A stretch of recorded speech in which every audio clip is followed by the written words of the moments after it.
Does he get?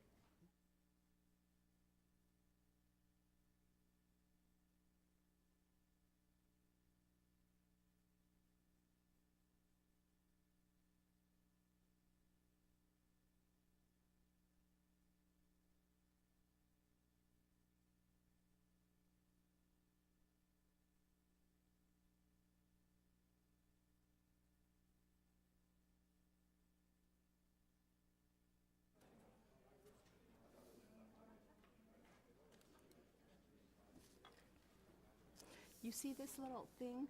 The little asterisk? I came at 9. Order. Invocation this morning will be by Supervisor Bishop, and then the Pledge of Allegiance, Supervisor Wakamoto.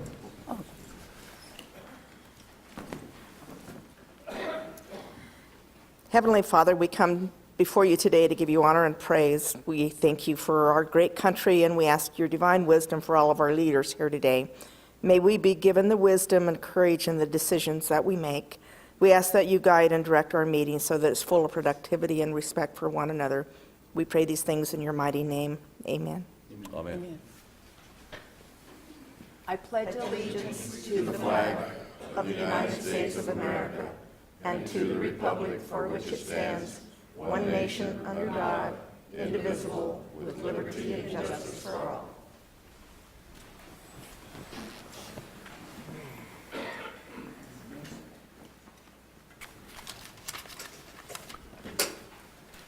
The Board of Supervisors may, by motion, recess into executive session to receive legal advice from the board's attorney on any item contained in this agenda pursuant to the Arizona Revised Statutes. This time, a call for a motion and action to call for an executive session to be held on March 5th, 2018, 9 a.m. for discussion, consultation with legal counsel in accordance with the ARS, due to discuss the items noticed on the agenda with an asterisk. So, Chair would entertain a motion. So made. Second. Motion and a second. Those in favor signify by saying aye. Aye. Those opposed, motion carried. On to official business to come before the board. Any items, Mr. Esplin? Nothing to report to the board. Okay. Committee and legislative reports. This morning is my pleasure to introduce to you the new director of the St. George BLM office, Mr. Michael Herter. Michael, if you'll stand, please. And Michael just came back to the St. George office after about a 10-year hiatus over in Nevada. Is that correct?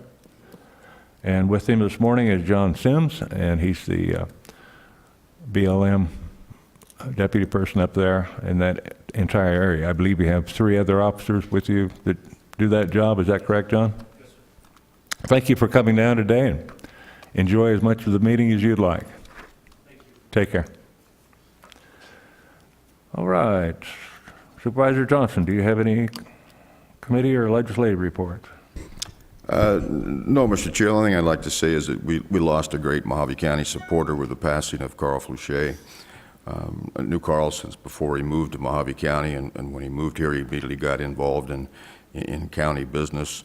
Appointed him to the P&Z in 2004. In 2010, after being the vice chairman, he was elected the chair and served that until his passing. But he always put the best interests of Mojave County first. He volunteered to work at Sarah Park when we took that back over. He was one of the first to volunteer when we had the Mojave County Hydro Fest, and he got other volunteers and worked that for years. He worked to bring in thousands of acre feet of water to the county. He was always willing to help with the relocation of industry, and was actually still helping me with a multi-million-dollar project at the time of his death. And he's one of those unsung heroes who does so much to make Mojave County a better place to live. Thank you, Mr. Chair. Thank you, Mr. Johnson. Supervisor Bishop? Thank you, Chairman Watson. And Carl Fouché was a great man, and I went to many planning and zoning meetings and watched him as he eloquently led the meetings, but I had no idea how involved he was in the community until I read the newspaper article in the Lake Havasu paper, and he will definitely be missed by not only the Planning and Zoning Commission and us, but the entire community of Lake Havasu. So I don't really have any committee or legislative reports other than I did attend the CSA, the County Supervisors Association meeting last week, and I've been attending the weekly legislative CSA meetings. So that's my report. Thank you. Supervisor Angus. Nothing this morning, thank you. Supervisor Wakamoto. We met with ADOT down in District 5, and they made an effort to work with the business owners, and they're going to end up having a call to public, but one of the roundabouts that was to be placed on Camp Mojave will no longer be placed there. And Supervisor Watson and I met with legislators, and I'm going to let you tell them about it. Oh, okay. To make a long story short, we met with a number of the legislators talking about two of our big issues. The groundwater issue in the Red Lake area and that aquifer. And the other issue was the Central Arizona Project's attempt to hijack some of the water from the Colorado River to the metropolitan area. One of the things I can say that the County Supervisors Association gave us unanimous support against sovereign immunity that the Central Arizona Project is trying to proclaim. So just want to let you know that we had the support of all of our neighbors in Arizona to make sure that the Central Arizona Project does not receive sovereign immunity. If that's the case, we would have no standing in order to present any case against them. So they were very much in favor of being against the sovereign immunity issue. And as Supervisor Wakamoto indicated, we met with a number of senators and representatives over the last 2 weeks, along with Mr. Cunningham, and I can't see where he is. If you raise your hand, there he is in the back room. We've employed him to help represent Mojave County, and he's doing a tremendous job.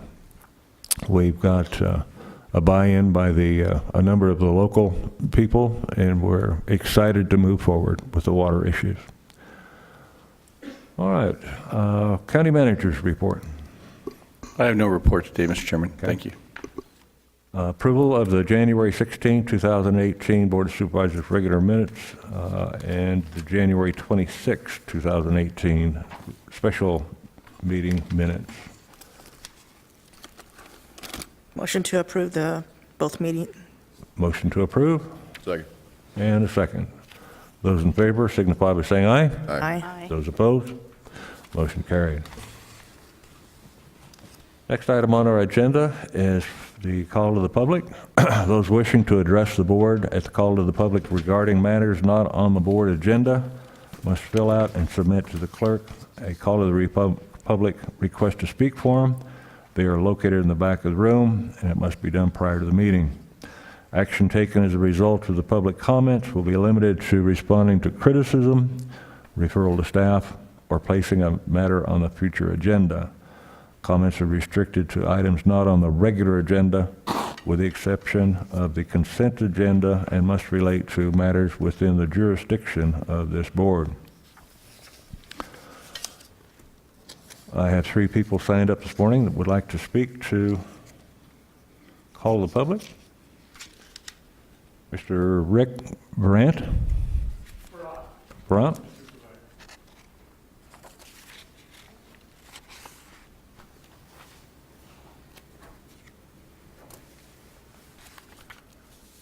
For the record, if you'll please state your name and the address. Yes, Richard Barat, 9536 North Concho Drive, Kingman, Arizona. That's in Valley Vista. All right, good morning. I'll get right to it. On August 16, 2012, former NACFD Fire Chief Pat Normus led his board of directors in the district when he said the purchase of a building be used as a fire station on Northern Avenue in Kingman presented no problems. Former Chief Moore knew the building could never be used as a fire station. The plans he submitted to the county were immediately sent back as unacceptable. They were never resubmitted. I also have proof that the building in question was never inspected for use as a fire station and that no one ever again saw the building plans. Why then did Moore insist on buying a building for $500,000 of the taxpayers' money, a building that has sat unused since its purchase? This is not a misuse of taxpayer money. What is? From January of 2011 through December of 2016, former Chief Moore and 2 current NACFD board members, Jim Bailey and Mike Collins, violated ARS codes pertaining to conflict of interest, criminal conspiracy, fraudulent schemes, and misuse of public funds, along with possible violations of federal purchasing guidelines. In that period, the person's name signed 66 checks for purchases of a local business. Local business that former Chief Moore was connected to through marriage. At no time during this period did Moore, Bailey, or Collins mention the possible conflict or ask for a waiver. Board member Collins said he welcomes an investigation as the business in question has a long history of business with the NACFD. Vic Riccardi had a long history of business with the district, but that did not help him, board member Sue Wilkin, or current Fire Chief Etter. Shouldn't that door swing both ways? And I have the proof. What the county attorney did to 81-year-old Riccardi and 77-year-old Wilkin was tantamount to going after a fly with a rocket launcher. If he treated those two like axe murderers, imagine what he can do with my revelations. And these are just the highlights. Last year, this board wanted the county attorney to investigate Riccardi over training issues, accusations that were never proven. Supervisor Bishop said Riccardi embarrassed the county. So who is embarrassing the county now? If the county attorney wants to get tough on crime, perhaps he should go after the criminals responsible for it. Or are they too young? Thank you. Thank you, sir.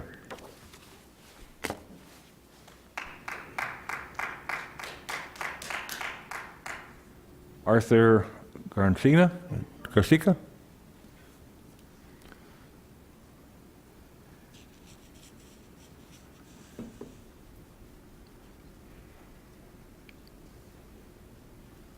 Good morning.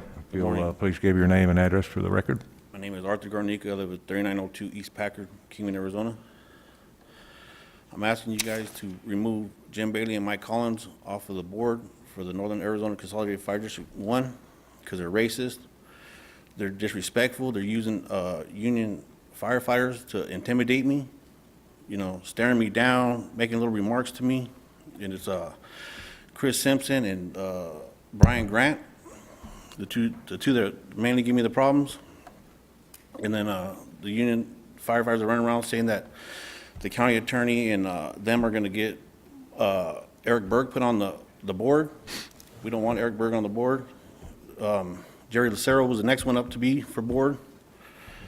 There's a lot of stuff going on over there, and he brought up Pat Moore.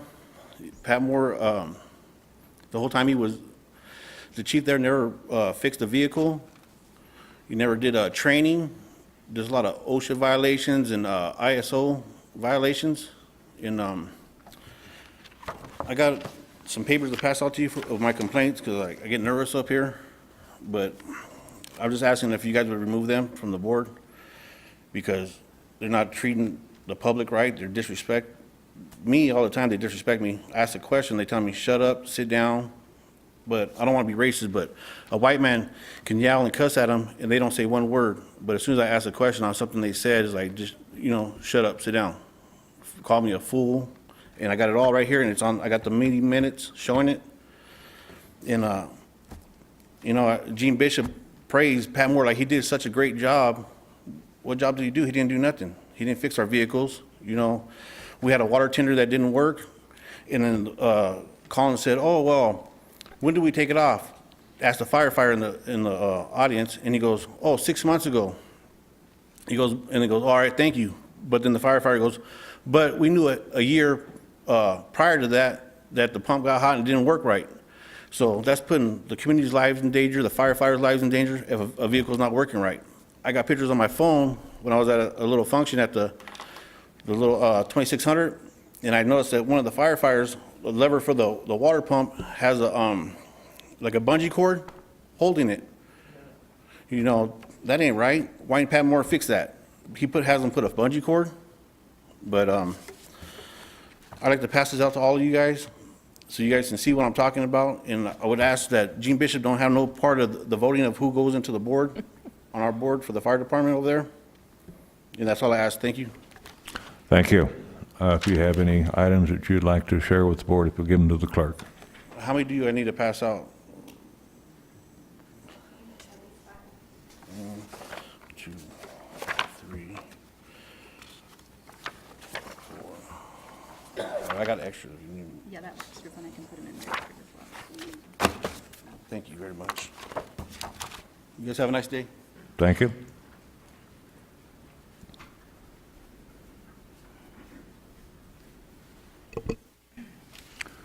Michael Boone.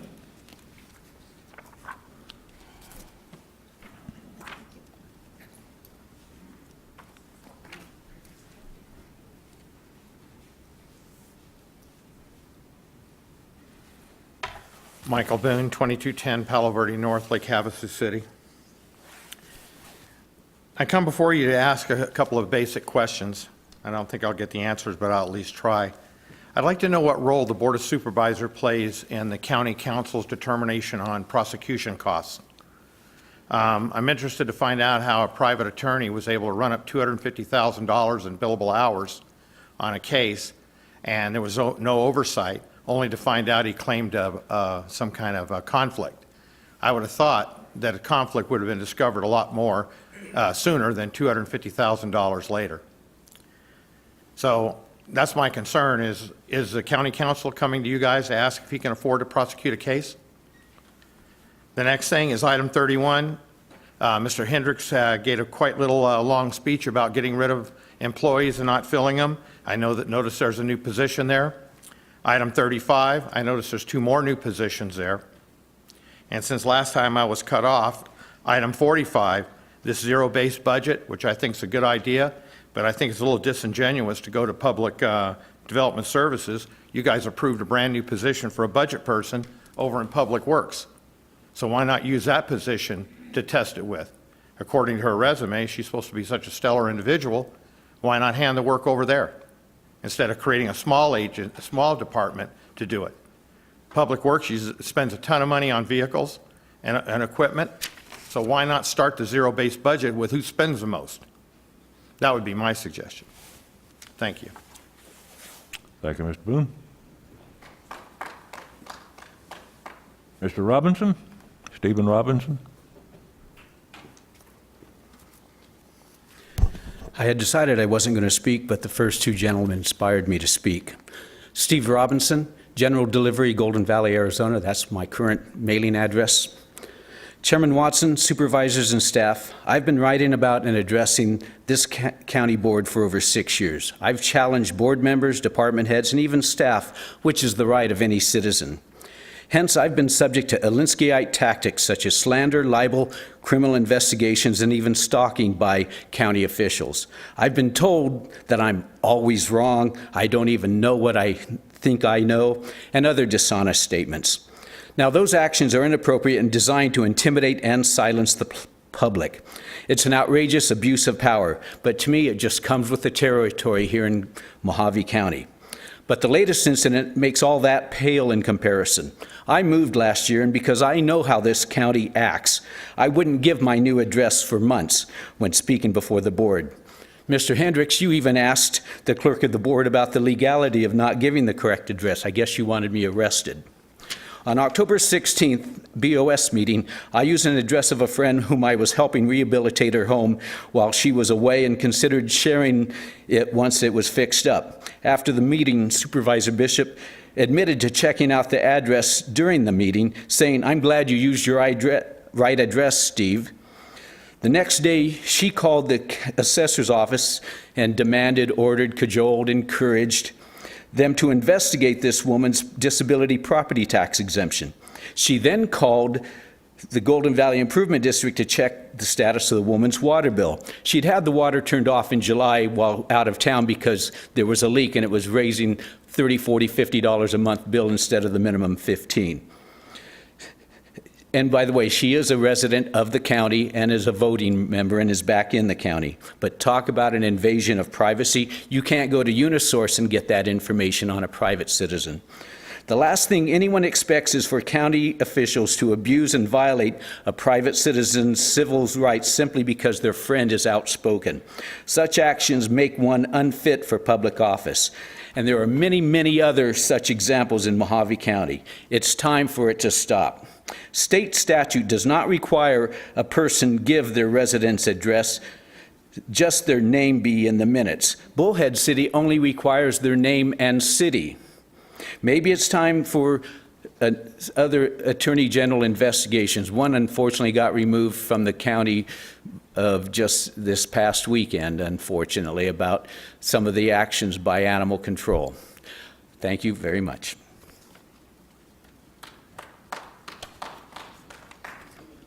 Okay, that completes our call to the public portion, and we now can go to presentations. Supervisor Watson. I believe Bishop? it's allowed after the call to the public, if there's been any false statements or accusations, that we can respond. Steve Robinson, you have spoken many, many lies, and I just wanted to point that out. You are a dishonest man when it comes to your statements made this morning to the Board of Supervisors. I think there was one comment you made that was correct, and the rest, I don't know where you got your information, but they're not true. Thank you. Thank you, Supervisor Bishop. Okay, we have presentations this morning. This is the progress report on the Wallapai Basin groundwater flow model. It's a project adopted by the Mojave County Board of Supervisors on February 21st, 2017 by Jamie P. Macy, supervisory hydrologist of the USGS, Arizona Water Science Center. Good morning. Good morning, Chairman Watson, supervisors. Thank you very much for having us today. My name is Jamie Macy. I'm also going to pass this off to my colleague, Jake Knight. He's our groundwater modeler here from Arizona. That's going to talk about our Wallapai Valley hydrologic model and tell you a little bit about the progress of our model. Real quickly, I just want to give you some introductory notes, why we're doing this work and how we got involved in this work. First, expanding groundwater withdrawals. As you talked about, Chairman Watson, earlier, the withdrawals in the Red Lake area in Wallapai Basin of great concern here in Mojave County. So the USGS got called in to try and understand what happens with those withdrawals and put together a groundwater model. So our objective is to assess the impacts of those groundwater withdrawals and understand the enhanced recharge, some of the enhanced recharge basins that Nick Haunt is going to talk about after myself and Jake Knight. So our approach is groundwater modeling and groundwater monitoring, understanding what's happening in the subsurface through monitoring and modeling. Previously, the Arizona Department of Water Resources Rural Watershed Initiative programs led to a number of USGS studies between 2007 and 2013 that laid the foundation for the studies. And I've talked about those studies with you in previous meetings. But there were changes in groundwater levels in those previous studies, groundwater withdrawals, the basin characteristics, the size of the basins, how much water the basins can hold, our groundwater budgets, and the first preliminary numeric groundwater model. And that's what we're building on here now, is a new, more complex groundwater model so we can run scenarios and understand what can happen in the future from groundwater withdrawals. In Wallapai Basin right now, we're at about a net deficit of greater than 5,600 acre feet per year. That means groundwater mining, as we call it, pulling water out of storage that's naturally in the basin. In 2014, agriculture use was about 8,000 acre feet. That increased in 2015 to 23,000 acre feet, and up to in 2016, about 32,500 acre feet. And there's projections that potentially that agriculture water use could grow to as much as 100,000 acre feet per year of water. So again, our work at the USGS is to understand the groundwater system through groundwater monitoring and groundwater modeling. We evaluate existing groundwater monitoring networks through wells and a technique of measuring gravity at the surface of the earth to understand storage, the mass of the water, how much water is actually physically in the ground. We collect that data by measuring water levels and measuring gravity. In addition to that, we're refining a groundwater model, and Jake Knight is going to talk about that groundwater model here in just a minute. I want to talk a little bit about some of the progress that we've made on our monitoring network first. Microgravity, it measures the mass in the subsurface. Water changes. When water is pulled out of the subsurface or added to the ground, we're able to measure that amount of water that is added. And we're measuring gravity stations throughout Wallapai Basin. Here is one. This is well B2216. Not only do we measure the water level at this well, but we also measure the gravity signal at this well to look at the storage changes. And this well is very close to where the Kingman well field is at. It's actually just west of the Kingman Airport. And if you look at those groundwater levels over time, the blue line on this graph is the groundwater level over time, and the black triangles are the gravity measurements that we're making. And they correspond very well. We've seen a groundwater level trend of about a minus 1.53 feet per year, 1.5 feet per year, that groundwater level is going down. And the storage, the amount of water is going down by about 0.36 feet per year. So monitoring this information in the ground of what's happening so we can feed that information into the groundwater model that Jake Knight is going to talk about. I wanted to give you some brief timelines here before Jake talks about the model. Our agreement was signed in April of 2017, and our project runs through March 31st of 2020. We hope to have our model calibrated and our calibrations complete here by May of 2018, our monitoring complete by about March of 2019, and our final wrap-up and published report done by March of 2020. All the final work will be done, and the groundwater model with scenarios will be complete and published by March of 2020.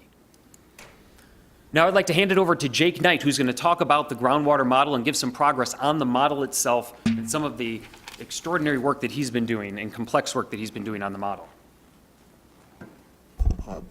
Thank you, Jamie. Thank you, Chairman, fellow supervisors, for inviting us to talk here today. This is really just an introduction to each other and to this model going forward. So I'm going to start very basically and quickly go through so that you can kind of see and understand the process that I'm following in this modeling effort. So very simply, a model is a simplified representation of the complex natural world. You can think of an architect's model. It's obviously not a real building, but it gives you a perspective on what the building is going to look like, how the relationships are between the furniture, the rooms. It helps you make sense of the natural world. So in hydrology, modeling really started in the mid-1800s with Henry Darcy running water through packed columns, columns packed with sand. And then in the 60s, they had these analog electric models. And now, we have just simple desktop computers that can do many, many more times the calculations that these old punch card computers could do. So 3 stages of modeling: perceptual, conceptual, procedural. Everybody in this room is a modeler if they realize it or not. A perceptual model is simply making sense of the world around you. So if you have a well in an aquifer and over time you notice that the level has gone down, your perceptual model is that there must be less recharge or more discharge or some combination. But there's a lot of detail in your perception, and that has to be boiled down to become more usable for decision making and for explaining. And so the next stage would be conceptual model, and Jamie alluded to this, that about 10 years ago now, all of the relevant information was boiled down into these 4 reports. You see 3 of them here that look at groundwater budgets, occurrence and movement of groundwater, and hydrogeologic framework, or the geometry of the basins.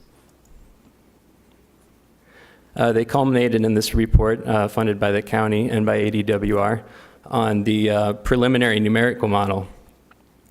This incorporated all the information from those conceptual models. You can see the maps here of recharge happening in the upper elevations, and you see some of the simulated pumping and recharge in that right graph. Advantages of this model is that it was fast and lean. It gives a very faithful simulation of the aquifer levels in the basins, and it mostly confirmed the conceptual model. But a severe limitation of it is that it's only a single layer. It's a 2D model, and so its forecasting or predicting capability is limited when you expect conditions to be changing, i.e. drawdowns of the aquifer, that vertical change, cannot handle as well. So that's why we're rebuilding it, because the model is a simplified representation, and its degree of simplicity is determined by the purpose of the model. A 2D model was well and fine for understanding the properties of the aquifer and matching the basic aquifer levels over previous decades. So again, those three, going from perceptual to these numerical procedural models, you become much more specific in their use. As an example, Google Maps is a type of model. To get from Tucson, where I live, to Kingman, this zoomed out, very general map was fine, but it doesn't help me find the county building. I needed a new zoomed in model to get off the off-ramp and find where I needed to go to come to this meeting. This first model on the left was insufficient for that second purpose. So some basic purposes of using a hydrologic model: basic understanding of the aquifer, estimating the properties that allow the water to flow and the storage properties of the aquifer, understanding the present conditions, and then forecasting or hindcasting, understanding past and future conditions. This original model was built with those first four intentions in mind, but this last one is the really crucial one now, trying to forecast the future and the degree of uncertainty, and to help you make the decisions that you need to make. So we take data from the water use program, the Arizona Water Science Center, as well as new observations, and we update the model. So this is a map of current and proposed agricultural areas where you would expect current or projected future pumping. And we would add those to the model and run the scenario and give you the expected drawdowns. This is a profile look at the original model. This is a cross-section, a vertical cross-section going from west to east, roughly through the divide between the Kingman Subbasin and the Hualapai Basin. These light areas are basin fill, and the dark areas are the mountain block, the mountain ranges. You can see in a single layer model, it assumes that the entire thickness of each model cell is one property or the other. But through geologic mapping and geophysical studies, we know that not to be the case, that these basins do have a geometry. They have a bottom where you transition to bedrock below. So we need to add those additional layers. And these blue figures above are slices, 2D slices through the model, where the light blue is the basin gradually petering out into the dark blue bedrock. And that's important to simulate because they have very different hydrologic properties. Just as an example, with the coding, the scripts, the algorithms that I'm using to update and run these models, I can dictate an arbitrary number of layers. We can do 15 or 25 layers. That doesn't necessarily mean a better model or a more certain model. It's you can do as many layers as you can back up with the data that you have. But I wanted to show this because it shows how you can further refine the geometry of those basins. The other major update I'm doing to the model is changing the calibration scheme of the model. This is the method of estimating the properties of the aquifer. In the original model, on the left, you can see that there's two main zones. The dark zones are the mountains, and the yellow-green zones are the basins. Now, those two zones are then broken into constant, blocks that all have the same property value within each block. And you have these sharp contrasts between the blocks. So what I'm doing now is, instead of using blocks of properties, I'm estimating properties at points and interpolating between the points for each of the zones, the mountain and the basin zone. So on the left, you can see, and this is hydraulic conductivity, or the ability of the material to transmit water. The yellow, the lighter colors are highly transmissive. The darker colors are more low transmissivity. And you can see these sharp divides in the left figure with the old calibration scheme. With the new one, where we allow the points to interpolate those estimated values between them, you get a more natural transition from areas of high conductivity to low conductivity. One thing we're spending a lot of time on with this model is uncertainty analysis, looking at the current set of historical well levels. How much do they improve the certainty of the model forecast? How much do they inform the choice of properties that we assign to the aquifer? And most importantly, where are the best locations to take additional or more frequent well measurements? We want to be as efficient as possible and take our additional well levels at the places where they will most reduce the uncertainty of the model forecast. And we do that very objectively. We quantify the reduction of the uncertainty of the forecast by putting in potential observations in every possible location. Anywhere there's a well that's accessible, we feed that into the model as a potential observation and look at if we had data here, how much would that decrease the uncertainty of the forecast? So we can get the best possible information that helps the model. So to wrap up, model simplified representations of the complex natural world. We are currently able to simulate the aquifer in 3D using 5 layers, not 1, not 25. It could end up being 7 or 4, but it's somewhere in that range. Calibration is ongoing, and the deploying the well measurement geophysical observation network. So I'll continue to calibrate, and we will refine the observation network and then run the forecast scenarios. And you'll hear from us again soon. So thank you very much. And I believe Nick Hunt was going to speak next. Thank you very much. Do we have questions for this presenter? Questions? Okay. Thank you. Thank you.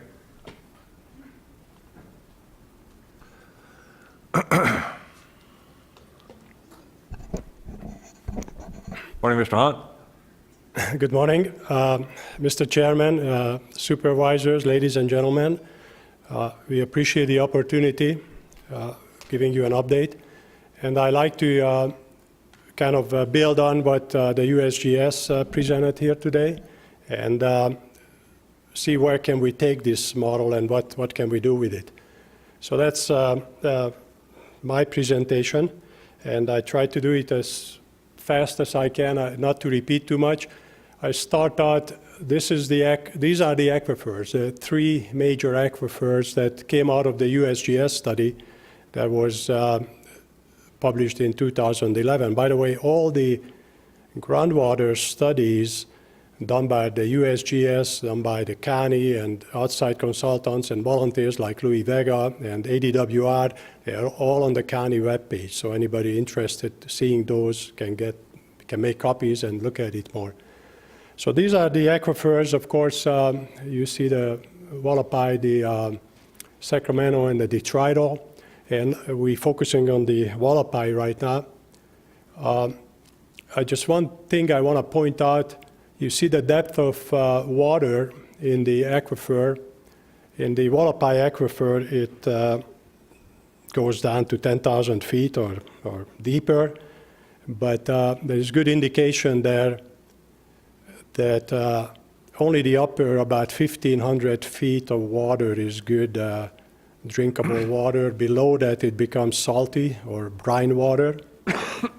There's not enough good data on that, but I just wanted to point that out, that even though it looks like there's a lot of water, but only the upper 1,500 feet is usable. So here is our problem. I just wanted to state the problem with numbers, and Jamie actually went beyond my numbers. I'm just presenting published numbers that we know. Back in 2011, USGS did these studies that Jamie was referencing, and that time they established the water budget. The water budget for an aquifer is basically how much water comes in, how much goes out annually.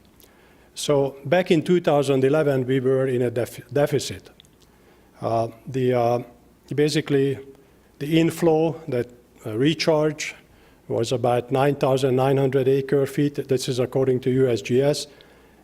But the outflow, the discharge that we took out was about 15,500 acre feet, so there was a 5,600 acre feet deficit. And this date is important because this was before any agricultural developments came to town.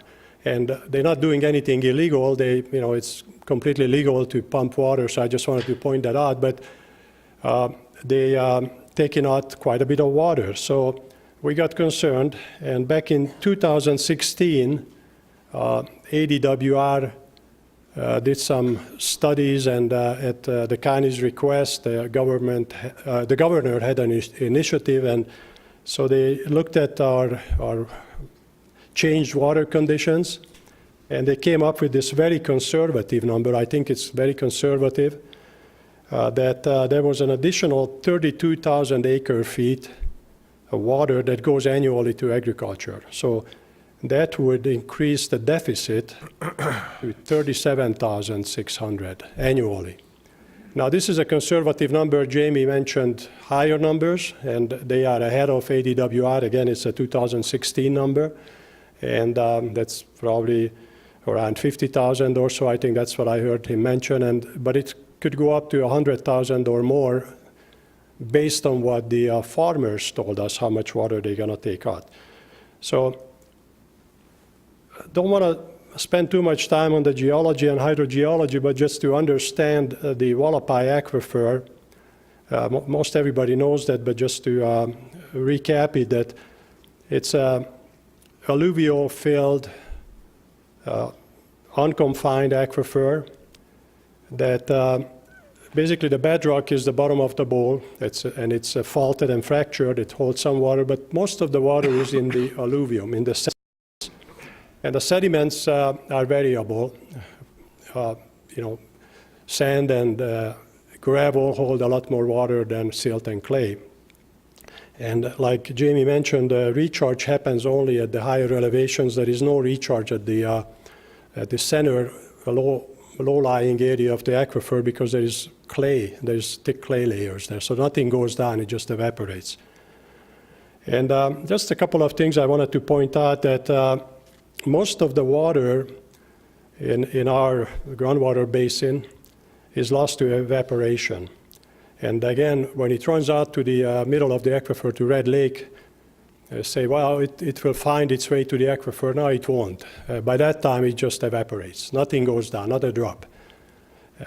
All the recharge happens at the higher elevations, if we can capture it at a little bit higher elevations. And also another thing I wanted to point out on this system, that for the water to move in the aquifer, it's not like surface water. Surface water flows at a certain velocity. Well, subsurface water flows too, but much slower because it's slowed down by the particles. And so it goes from the higher to the lower elevation, of course, but it takes years, sometimes decades, and that's what this model is going to tell us, how fast. So what I want to point out, if they pump down one side of the aquifer, it can take many years, quite a few or maybe many years on the other side to see the impact. And again, I don't want to talk too much about the USGS model, don't want to repeat, but what we're going to get out of it is tremendous. It will answer most of the questions that we don't know today, is that how many years do we have? How many years of water supply do we have there, and what do we need to do? What's the urgency? So basically, this model will tell us, we'll be able to use it to put in discharge areas, such as the agricultural areas or wells, well fields, and then based on the agricultural use, we can estimate how much water goes out, or they can actually have a pretty accurate number, and then see the impact on other parts of the aquifer, such as the Kingman well field or other areas.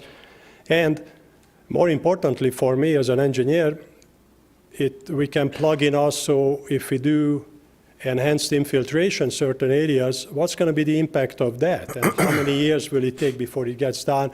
And which part of the aquifer will benefit from it? Because we want to benefit the use mostly for residential and commercial use. So this is my project where I want to go beyond a little bit what USGS is doing. what mitigation can we do from an engineering standpoint? And so for enhanced infiltration, there's 3 different type of infiltration systems that we came up, and one is the shallow spreading infiltration basins. That's at the higher elevations, and those are the most cost-effective, the cheaper ones, because all we have to do is clean out the bottom of a wash and then make a little embankment, and then it's an infiltration basin right there, and we got good clean water, higher elevation. The hydraulic conductivity that was mentioned by Jake is high. The transmissivity is high, so all the water goes down fairly fast and it goes back to the aquifer. Again, I want to emphasize that if you don't catch it there, it flows out, goes out. By the time it goes out to Red Lake, it evaporates.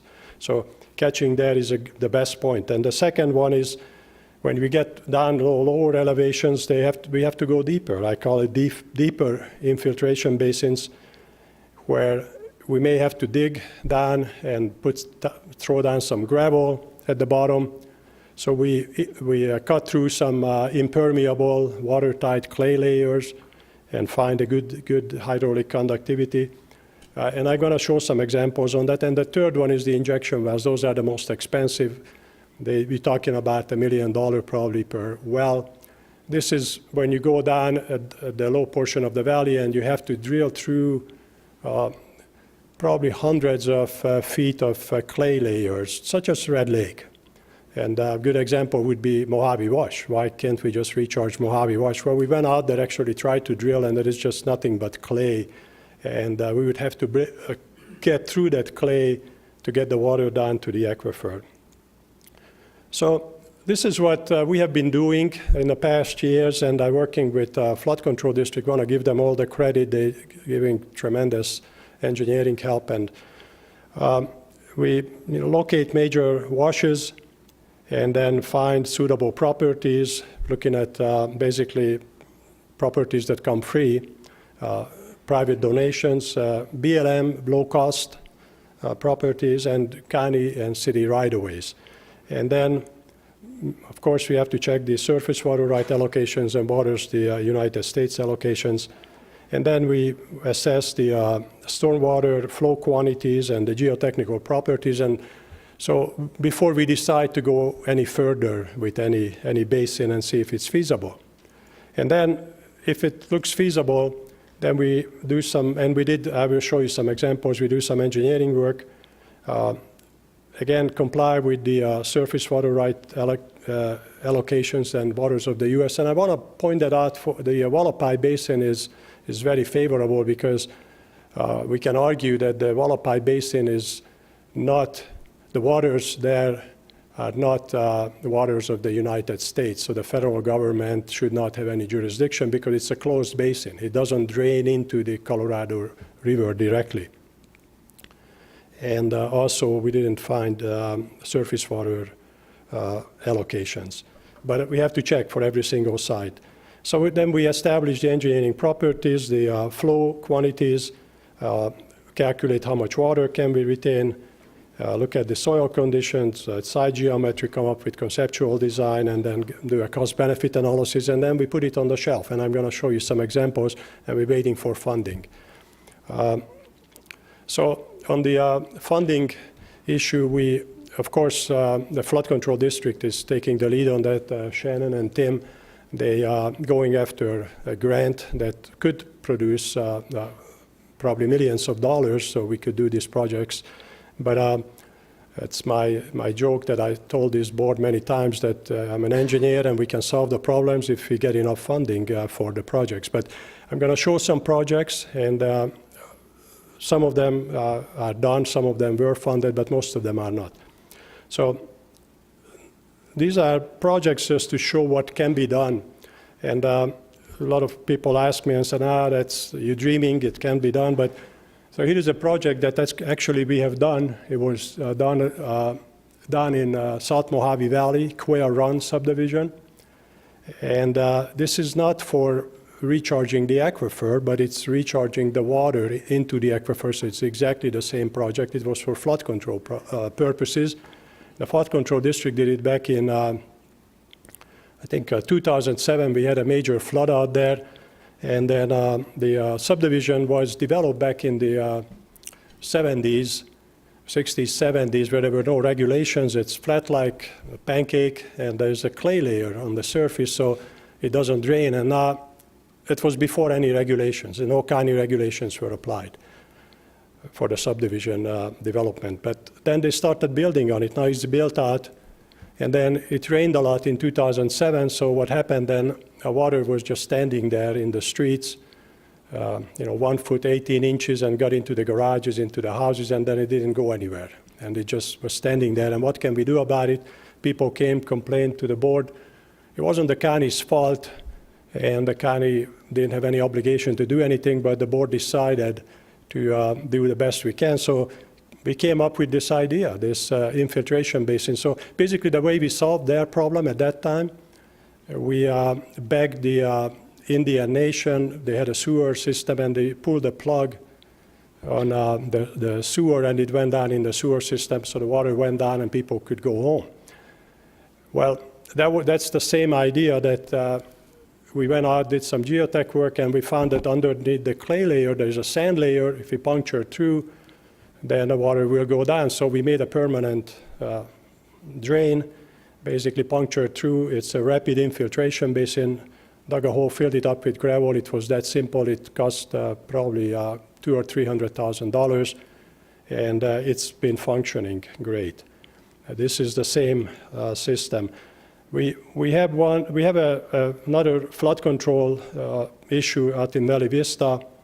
The east side of Valley Vista is protected by a channel that the community built, and then it dumps the water out on the north on California Street, and it flows down, washes out the road. So Public Works has to go out there after every rain and maintain the road. So we talked with Public Works, we teamed up, and then we thought flood control bought a property for a detention basin. So we dumped the water into that one, solved the problem for road maintenance, and also eliminate the flooding downstream for a bunch of other properties. So then, of course, I jumped on it that, why don't we use that as a recharge basin? So this is going to go out to bid. We're teaming up with Public Works on the funding because we can justify flood control and road maintenance funds to make this project work. So this is being dug right now, this project. There's another one in the city of Kingman. Most people in Kingman are familiar with it. They call it the Green Hole at the corner of Eastern and Southern. And that's a detention basin that the city built. And the story with that is that it was back a few years ago that people lived here. Remember, the kids plugged it up, and the water was standing in that detention basin, and kids loved it. But then the city pulled the plug. There was some cardboard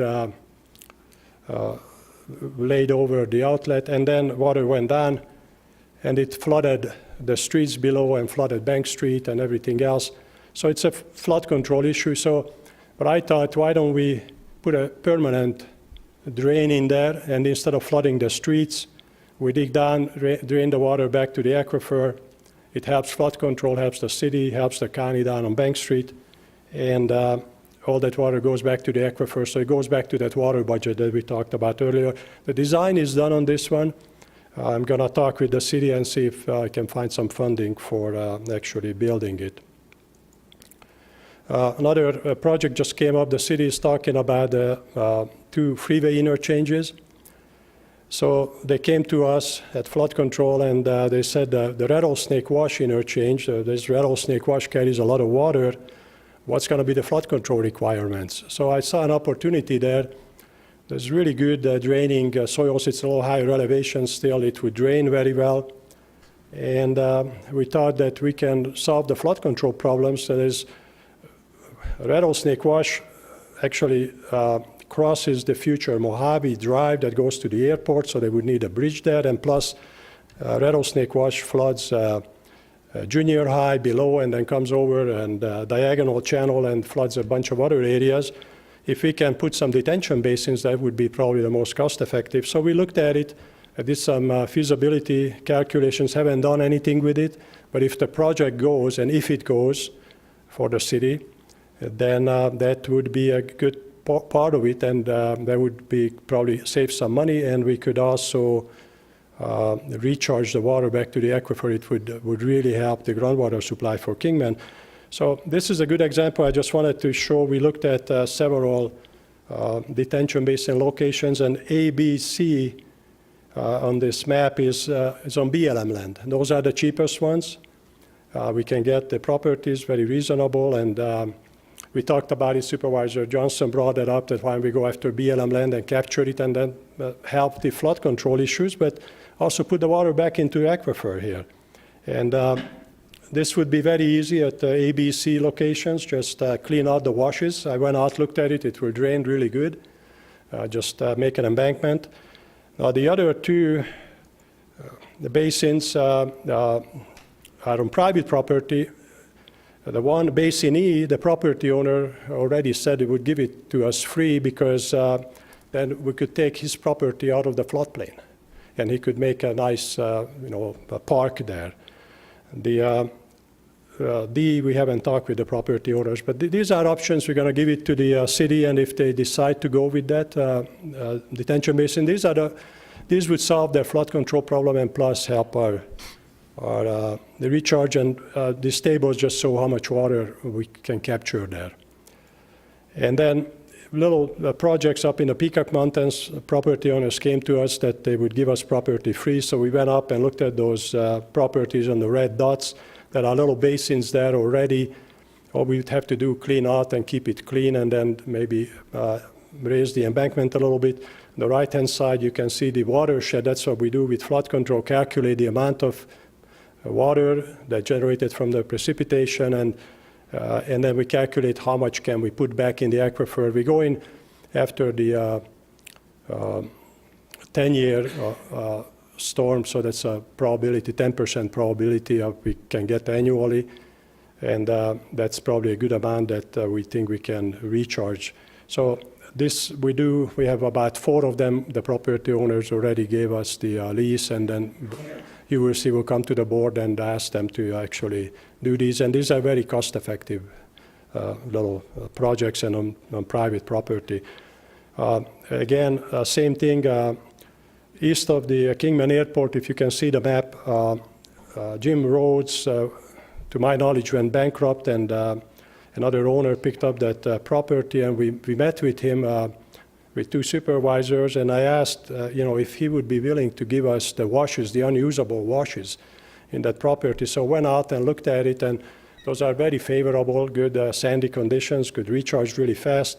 On the right-hand side again, it shows the collection area, the watershed, and then we have the data, calculate how much water each one of those little basin could produce, and then it could recharge quite a bit of water. It's right in the Kingman aquifer, so it would go back to probably the Kingman well field, and that's what we're going to see from the model. Another one, it's just I'm dreaming about, that's Kingman High School, where Bank Street gets flooded frequently, and the only thing Public Works can do is close down the street. So Steve Latowski at Public Works came up with a solution. It would cost like $1 million to put a culvert under Bank Street. So we talked about it and said, well, if we spend $1 million, why don't we do an injection well? Now, we need an injection well here, but there's a potential for this. This is a potential project that we could get state land, donate some property to the high school, and the high school could put in some ball fields and put a injection well in the corner, and the high school can have the ball fields, and that could serve as a detention basin, and that could capture a lot of water. But the beauty of it would be that Bank Street wouldn't be flooded. They wouldn't have to close down the high school when it rains really heavily. And there is a project that actually has some good numbers that the city of Kingman did, and that's the last one. They commissioned a design concept report to recharge the reclaimed water, sewage water. And so they came up, engineering firm did the study for them. They came up that to put in an injection well, roughly just the bottom line is about $1 million. with all the other pumping and piping that's needed for that particular sewage treatment facility, it would be about 1.8. They put in 2 wells, it would be more cost-effective, 3.3. But the important point that I want to point out is that that could recharge annually that I looked at is about 1,800 acre-feet annually, and that's a given water supply. It's a sure thing, and that's about 22% of all the water that Kingman needs. So that project itself could go a long way. I hope City of Kingman can find some funding for that, and again, there are grants available. We are aware of those. We're going after that. We're helping them with that too. So these project examples I wanted to show you, we're going to do a lot more. We're going to go on the other side of the Kingman Basin in the Sorbet Hills and other areas and produce more projects, try to put them on the shelf, and then hopefully one day we get the funding, and that would be a potential mitigating measures. It probably wouldn't solve all the problems, but it would definitely help go a long way. So that's all I had. If you have any questions.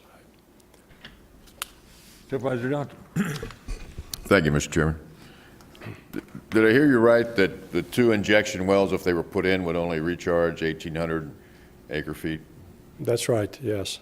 And we're looking at, was it 35,000 acre-foot is what we're dropping a year? So City of Kingman is using about 8,000 acre-feet annually, so that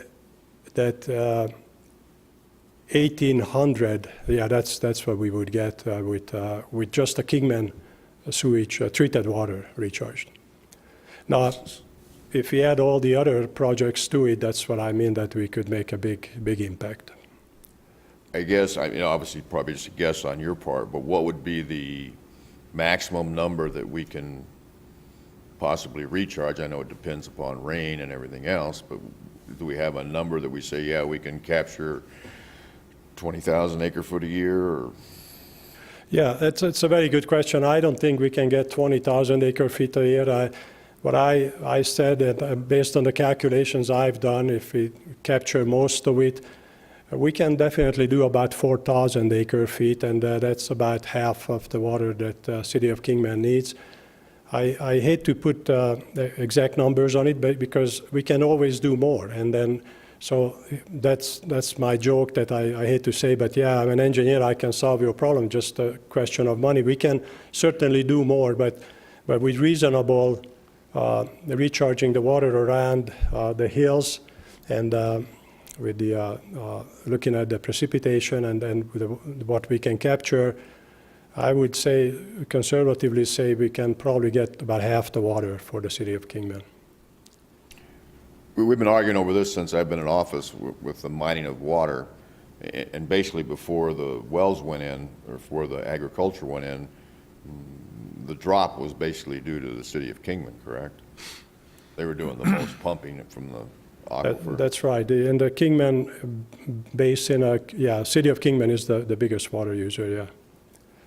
And so are we fighting a losing battle if that's the amount that you can do, and it's looking at, if the agricultural keeps up and we're looking at 35,000 acre-foot and we're only capturing 5,000, I mean. It's, if I can, I don't know if Nathan can help me go back to the, yeah, I can do it. Go back to this first slide on the aquifer. The aquifer is, so that answers the question. If you can see on the Wallapai aquifer is on the right, on the northeast side of this map. And this Wallapai aquifer is not just one big bowl, but it's actually 3 subbasins. So the Kingman subbasin is to the south. It's almost like an isolated basin. It's connected to the others, but if the water level drops a few hundred feet, then it will be totally isolated. So, and also, as I pointed out, for the water, it takes time to move, years to move. And so if we recharge in the Kingman sub-basin, they will stay in Kingman, and that they won't be able to pump away. Right now, the situation is that the water in this aquifer would flow to the north naturally. But because of the pumping that City of Kingman is doing, it's actually flowing the other direction. It's coming this way because they draw down the water, so it's flowing this way. And then whatever, I'm focusing on around the Kingman sub-basin, so that water would stay here. That would be a benefit for the city. Now, I'm trying to team up with the agricultural developments and talking to them as much as possible, and I talk with a few of them. They should do the same thing. Actually, we want to team up with them to get the grant. But whatever they do on the northern portion of the aquifer, that's probably going to stay on their property. So, but it benefits everybody. Right now, the sub-basins are connected, but if it goes down a few hundred feet, it will be totally separated. But right now, everybody benefits. Whatever you recharge, everybody benefits. But it stays there because it takes years for the water to move. And then if you pump it out right away, it stays there. I'm sorry. Mr. Chairman? Yes. I'd like to just weigh in briefly on the question that Supervisor Johnson asked, and it's a very astute question. It seems like an insurmountable issue, this water issue, and we're talking huge numbers. But I wanted to point out that Nick's role and the development of passive and active recharge areas is just a small portion of what's necessary to try to be good stewards of the Wallapai Aquifer. So what we're looking at is Nick's portion, and we can't wait till everything's on board to start everything. We're as you can see, we've got very few projects that are actually completed in the Wallapai Basin, and most of the projects takes city participation because they're going to be the ones that are funding this particular activity. However, Nick was contracted to provide the engineering analysis and the expertise to identify areas that could be targeted for an infiltration program. In addition to this infiltration program, what we must look at, I believe, and I think we all do on the board, is to be good stewards of our limited water supply, and this precious resource is to look at best management practices across the board. And with best management practices, including the recharge program, we believe that across the board we could conceivably cut the amount of water that's going to be utilized in half just by just through best management practices. Thank you, Mr. Chairman. Thank you.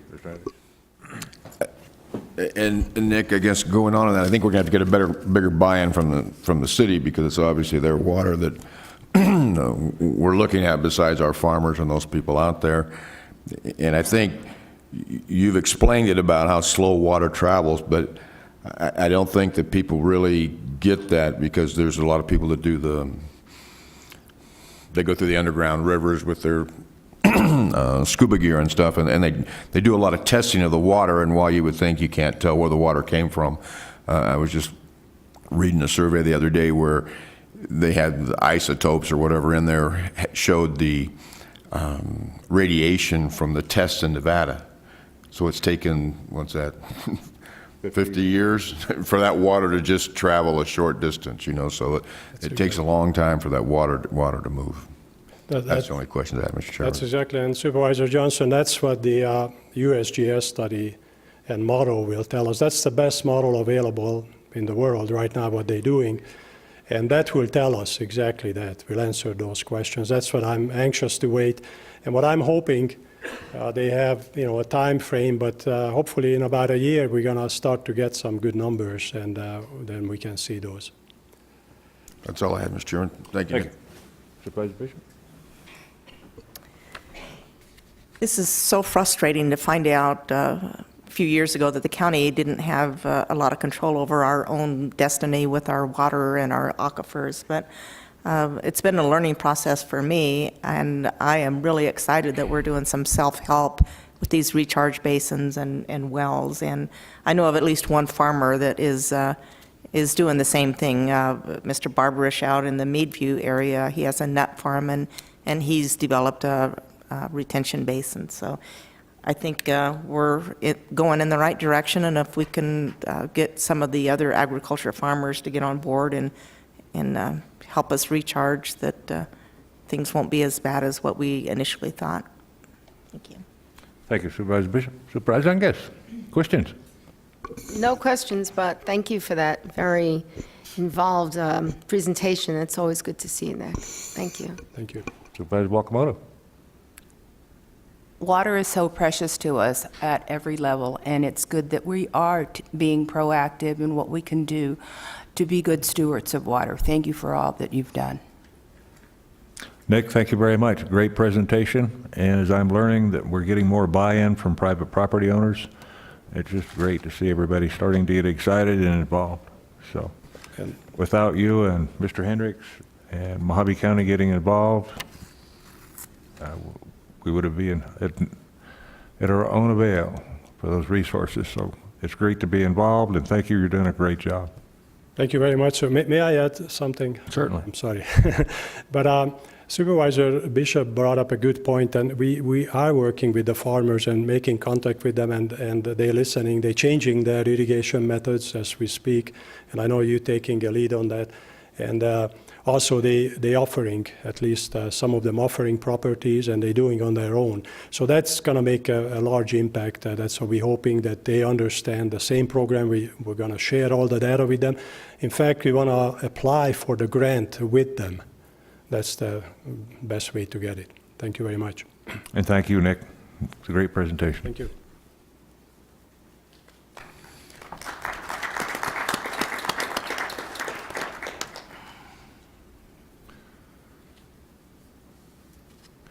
Okay, we have a presentation from Cindy Cox this morning on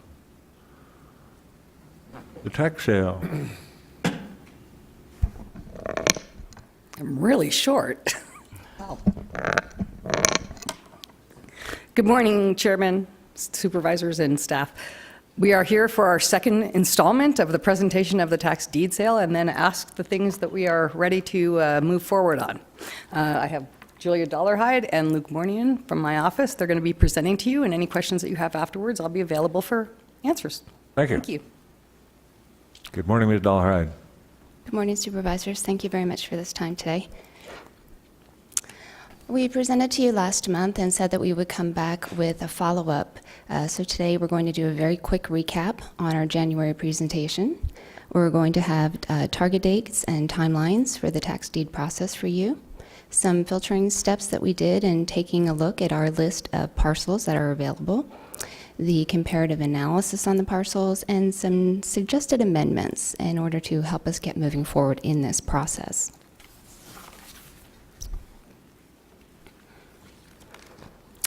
So tax deed eligible parcels, just as a recap, have delinquencies that are 7 years old at a minimum. Some of these properties are much, much older.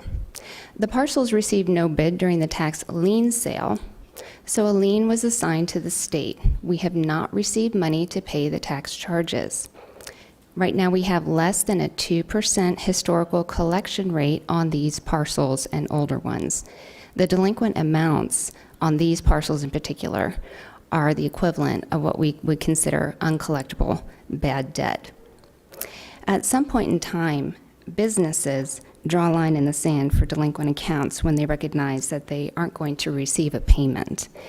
The same should be true for government, and in particular regarding these very delinquent property taxes, which is why we bring this information to you and are looking for a remedy via the Treasurer's tax deed and the BOS deed sale.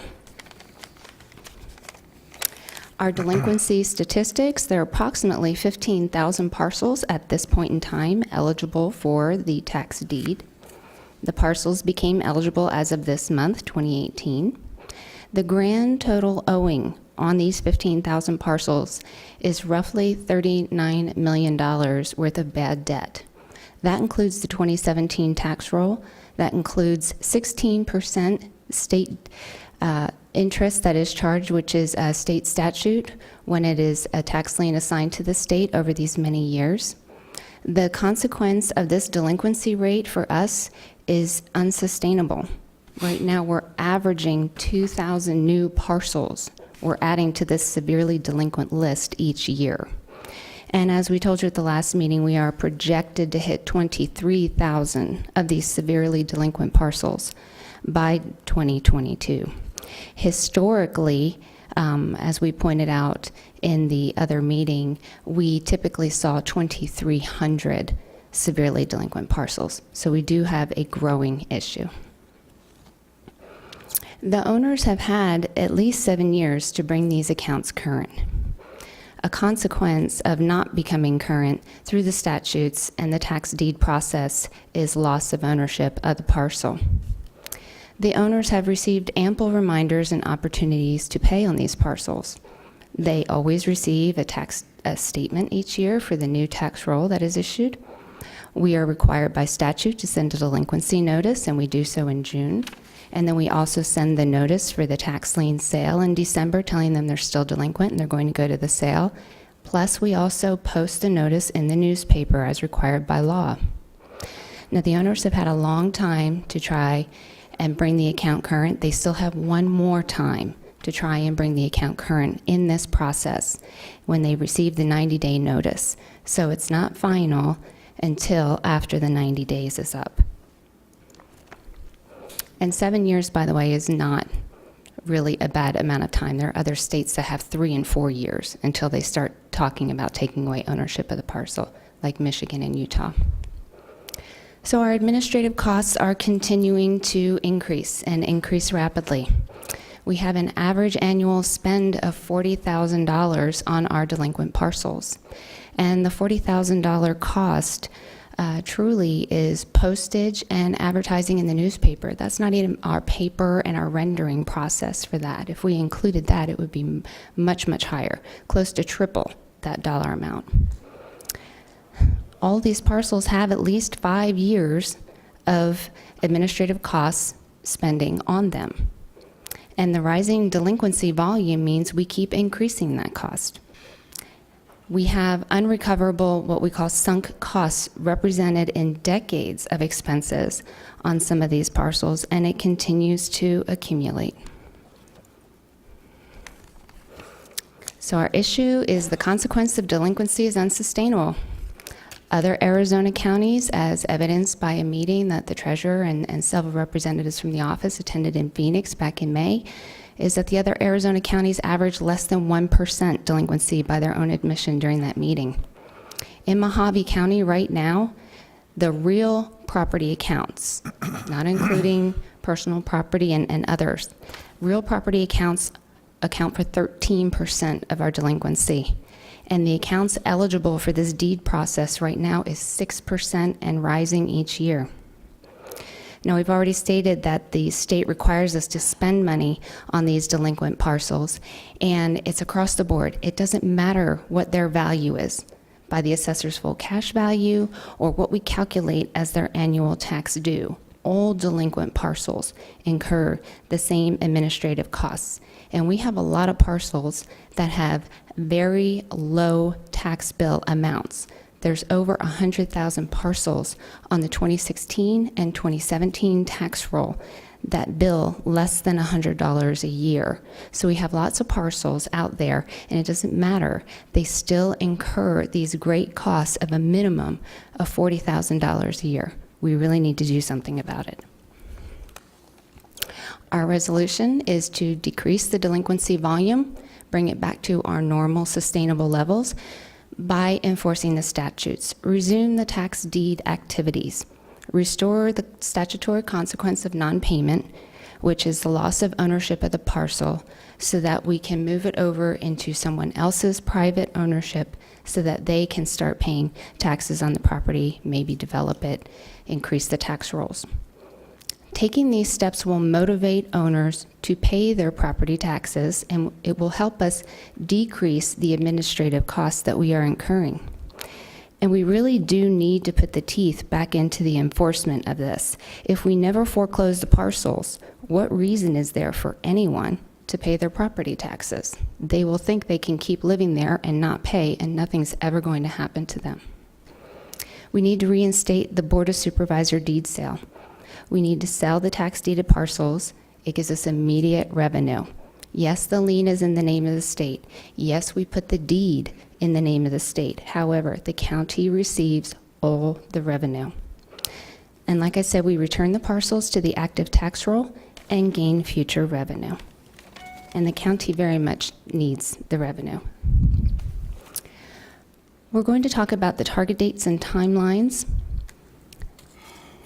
Our title search and data assembly would take approximately 2 months if we were given permission to move forward on this project. So we're looking at March and April of this year. Our certified mailings and notices in the newspaper would take place during the 3-month time frame of June, July, and August. Please note that in July we would cross the fiscal year. We would issue and record the treasurer deeds as of September, because our 90-day cure period for anyone who has not decided to redeem the parcel is now complete. We then submit the parcel listing over to the Board of Supervisors, and a deed sale can take place with an advertisement as early as December and an actual sale taking place in January of 2019. So we would quickly, within a 12-month time period, see revenues from these activities. So we decided that we needed to filter the parcels that we have because we have too many in the list. The Treasury Office cannot possibly do the entire amount that we have available to process. So we went through and we looked at parcels that not only have some state assigned liens, but also investor purchase tax liens, any that have a restraining order or injunction issued by a court of competent jurisdiction as required by the statute notated for you there, and parcels with liens or assessments from other jurisdictions which may cloud the title and increase costs during the deed process. This removed only about 1,600 parcels from our selection.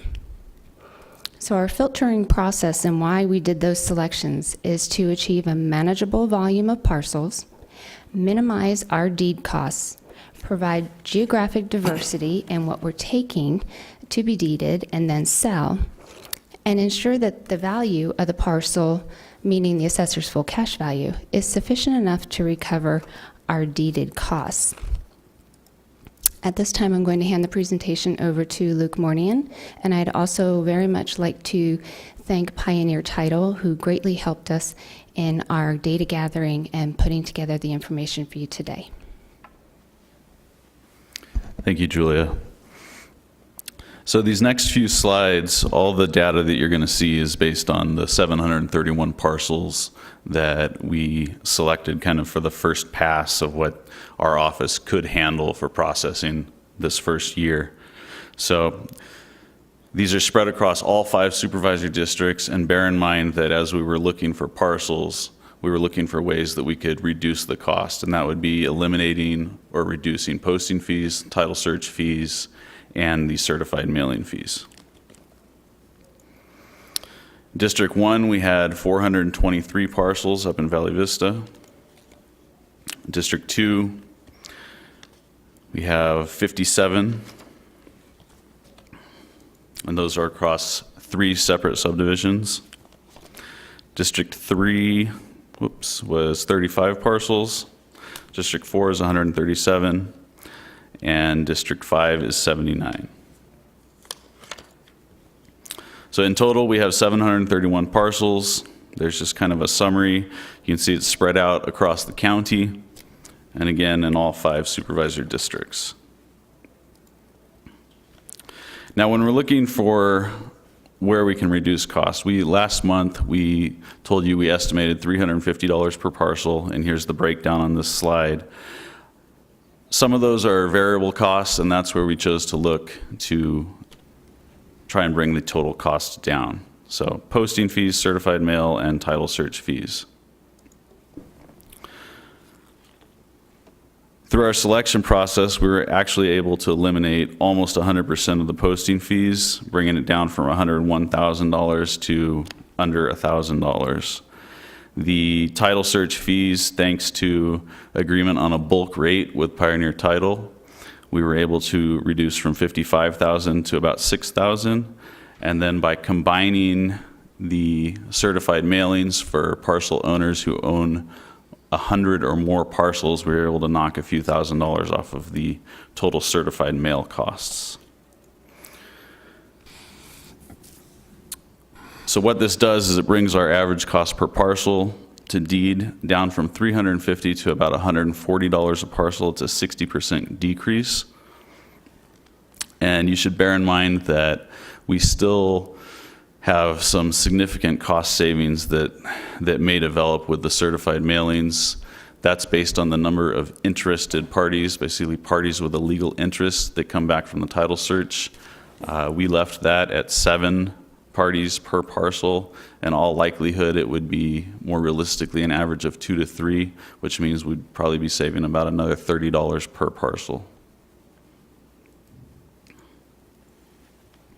And so that brings our total cost down to, our expected range is about $102,000. But just to be on the safe side, we gave you kind of a cost estimate range here. On the high side, it'd be just under $123,000, and that's a plus 20% cost. On the low side, it'd be around $82,000.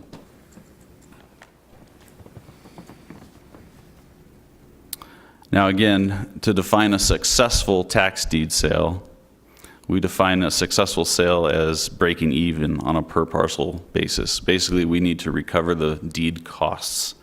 If we set the minimum bid at the costs of the tax deed process, the break-even point, so to speak, as a percentage of the assessor's full cash value, as you can see on this slide, for the vast majority of parcels, it's below 25% of the full cash value, which means we'd be able to take these parcels, present them for sale at a price that would be very, very appealing to investors. As far as marketing the tax deed sale, we had a couple of different ideas. We could conduct a public workshop prior to the sale that the Treasury could put on, similar to the one we presented just a few days ago for the tax lien sale. And I would mention that we had outstanding public attention on that. We had over 50 people show up for that workshop. We would also put out a public service announcement on the radio, distribute the text of the public service announcement to local title agencies such as Pioneer Title, a Chamber of Commerce, trade groups, other civic-minded organizations. We'd also be willing to go out and give live presentations with realtor associations, and we currently maintain a database of active tax lien investors of about 8,000 investors, and we could send an email blast out to them letting them know of these other investment opportunities. And that gets us into the meat of why we're here today. We would like to rescind the Board of Supervisors resolution that was passed back in 2007. And basically what that resolution was amending the procedures for the tax deed sale. We would like to rescind that and then approve for the board to approve new amended procedures. There's 2 main points that need amending just to bring it up to kind of current day. That would be to reduce the minimum bid based on the amount of the deed costs, and then also to allow for online competitive bidding process, similar to what the county uses for the tax lien sale. In order to take all 731 of these parcels through the tax deed process, we are requesting a $125,000 transfer from the general fund contingency account, and that would cover all of the costs of the tax deed process for these 731 parcels, and those costs would then be recovered at the tax deed sale and the general fund contingency replenished from the proceeds of the sale. That is what we have for you today. Chairman Watson, supervisors, ladies and gentlemen, we'd love to entertain any questions you have at this time. Okay, great. Supervisor Angus, questions? Excuse me if we talked about this last time, but refresh my memory. Why in 2007 did we change all the procedures and that put us so far behind all the other counties? I mean, that we're at what percentage and the other counties are at 1%? How did all that happen?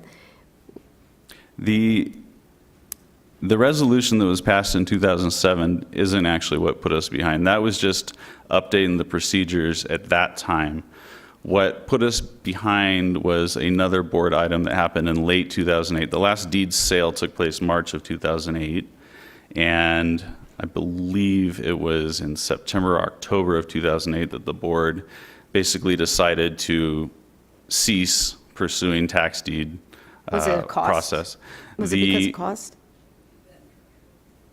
What was it, Cindy? I believe the treasurer at the time was Lee Fabrizio, and the argument that was made that was used to basically stop the process was that they started with the amount of back taxes that were owing on the parcels they took to deed sale in March of 2008. And we believe that that's kind of a false starting point because, as we said in our presentation, we believe those back taxes are never going to be paid. They're unrecoverable. They're essentially bad debt for the county. And so if you look at the numbers that were presented by the treasurer at the time, they incurred or reported about $9,000 of deed costs for approximately 60 parcels. Right, now I remember. The proceeds of the sale were $27,000. So the way we look at it, they made a profit of 300% of cost on that sale. So Okay. does that answer your question? Yeah, I get it, and I concur. I mean, it's kind of a no-brainer. You're right. If we don't do it, why would anyone, now that we've talked about it in public, why would anyone, pay their taxes anymore? If we're not going to do anything, it doesn't make any sense. I completely agree, Supervisor Angus, and it's,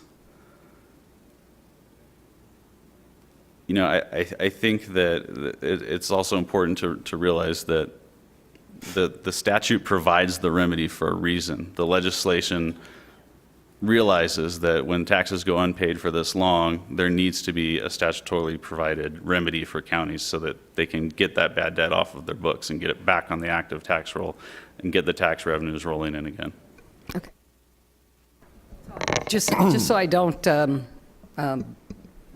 ignore this, the fact is that I was here the month that came up to you guys. It was the first month I was here, and Lee Fabrizio, being my boss, came to me as the accountant and said, here, take these numbers and put them in a spreadsheet, and I did. I had no idea what they meant. I put them in a spreadsheet for him, and he brought them to you, and it basically was all the taxes, all the penalties, all the fees, less the money, that you spent, plus the money you spent, $9,000, and that was, taken from the $27,027, is that what they got at the sale? Yeah, for the proceeds. So it looked like there was no money that was, no gain. It looked like there was a big loss. And when I look at that now, I look at it in a very different light because I understand what the process is and I understand what that means. Could we collect the taxes? The answer is potentially, I could say, all 5 of you could walk up to the door and knock on the door and say, could you please pay your taxes? And likely they will say no. That's my guess, because we have sent letters, we've been in touch with, owners, a lot of this. I don't know if 100%, but at least 80 or 90% of this, we believe it's 100%, and I don't want to say that without knowing exactly, is raw land. These are not homes. This is raw land. So these people have not paid, and some of them, the companies that own them don't even exist anymore. It's just like a really long time that this has happened. It's not like we want to throw people out of homes or anything. We want that property back on the tax rolls because we don't believe that the back taxes are collectible at this point.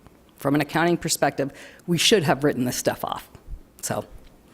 And the $40 million, by the way, is not taxes. The $40 million is taxes plus fees and penalties for many, sometimes in some instances, many decades of 16% interest. So that adds up, every 6 years, that doubles the tax. So, yeah. Mr. Chairman, Supervisor Johnson? Supervisor Angus had questioned this at the last meeting, the same question she brought up now, and I couldn't remember offhand, so I didn't want to comment, but I went back and looked at the minutes, and that was September of 2008, and that was you, Ms. Cox, that as an accountant for Lee Fabrizio, you brought forth the item to put a halt to the tax deed sales. And you stated with the downturn in the economy, the cost to process estate deeds was not warranted and it would be cost prohibitive. The motion was passed to suspend the sales until the market changed. At that time, I questioned if this was allowed under statute, and Attorney Ekstrom advised that he believed it was an acceptable action. In 2009, Melissa Havatone took over under Treasurer Havatone in the past 4 years. Under your office, no one has brought to the board a list of properties wishing to be included in the tax deed sale. Also, it's my understanding that a tax deed sale has not been included in the budget either. That's why we're having these today. When we look at, now we're being asked to let's cut back on the fees that we're going to collect. Just looking back at the numbers we had from 2004, parcels sold were 121. The amount I have is $358,000. 2005, we made $1,009,000, $1,003,000, $657,000. I don't see us lowering our prices. I mean, I think we haven't done it in so long. And then I'm curious, with the number that you're requesting to sell now, how long would that take us to break even? How many years? Okay, so the first thing I would like to address is I did not write the item in October. That item was asked of me to do in March when I was here. I put the numbers together when you guys did the sale, after the sale, and I was not involved with that after that. You presented to the board. I presented that item to the board? Yes. Yes, with Lee standing next to me, Yes. and it was his letter, yes. That's absolutely correct. Right. And I have to say that... But since then, nothing's been brought to That us, is but it's been absolutely- put that- forward like this Board of Supervisors and prior ones haven't done their job, when in fact, it was brought by the Treasurer's Office to us to suspend them. And Okay, at no so- time since then has somebody come to us and said, hey, can you redo it until now? Okay, because it is not something that the treasurer drives. This is Board of Supervisors driven. I find that it's not board, you're supposed to bring us a list every September, I believe, by statute. We provide a list every September, and we have every year. For it. And you've never budgeted for this at any time to have the sale? Okay. I don't want to have an argument about it. I'm just saying, my understanding from my legal statutory requirements is to provide the list, and the board decides if they're going to have a sale. That's the way, that's how it was explained to me by our county attorney's office. So now we're coming to you saying, could you please ask us? Please ask us now. We have the time to do this. We don't have the time to do 15,000, but we could do 731 of them before next year. If you'd like to have a board sale, we're offering that up. So how long will it take us to break even if we do with 15,000 in arrears? What do you That's mean I break even? Collect all the back taxes and all the Not penalties collecting and them, but fees? sell them, or put them for a tax deed. I mean, it's kind of like the one we had before with water.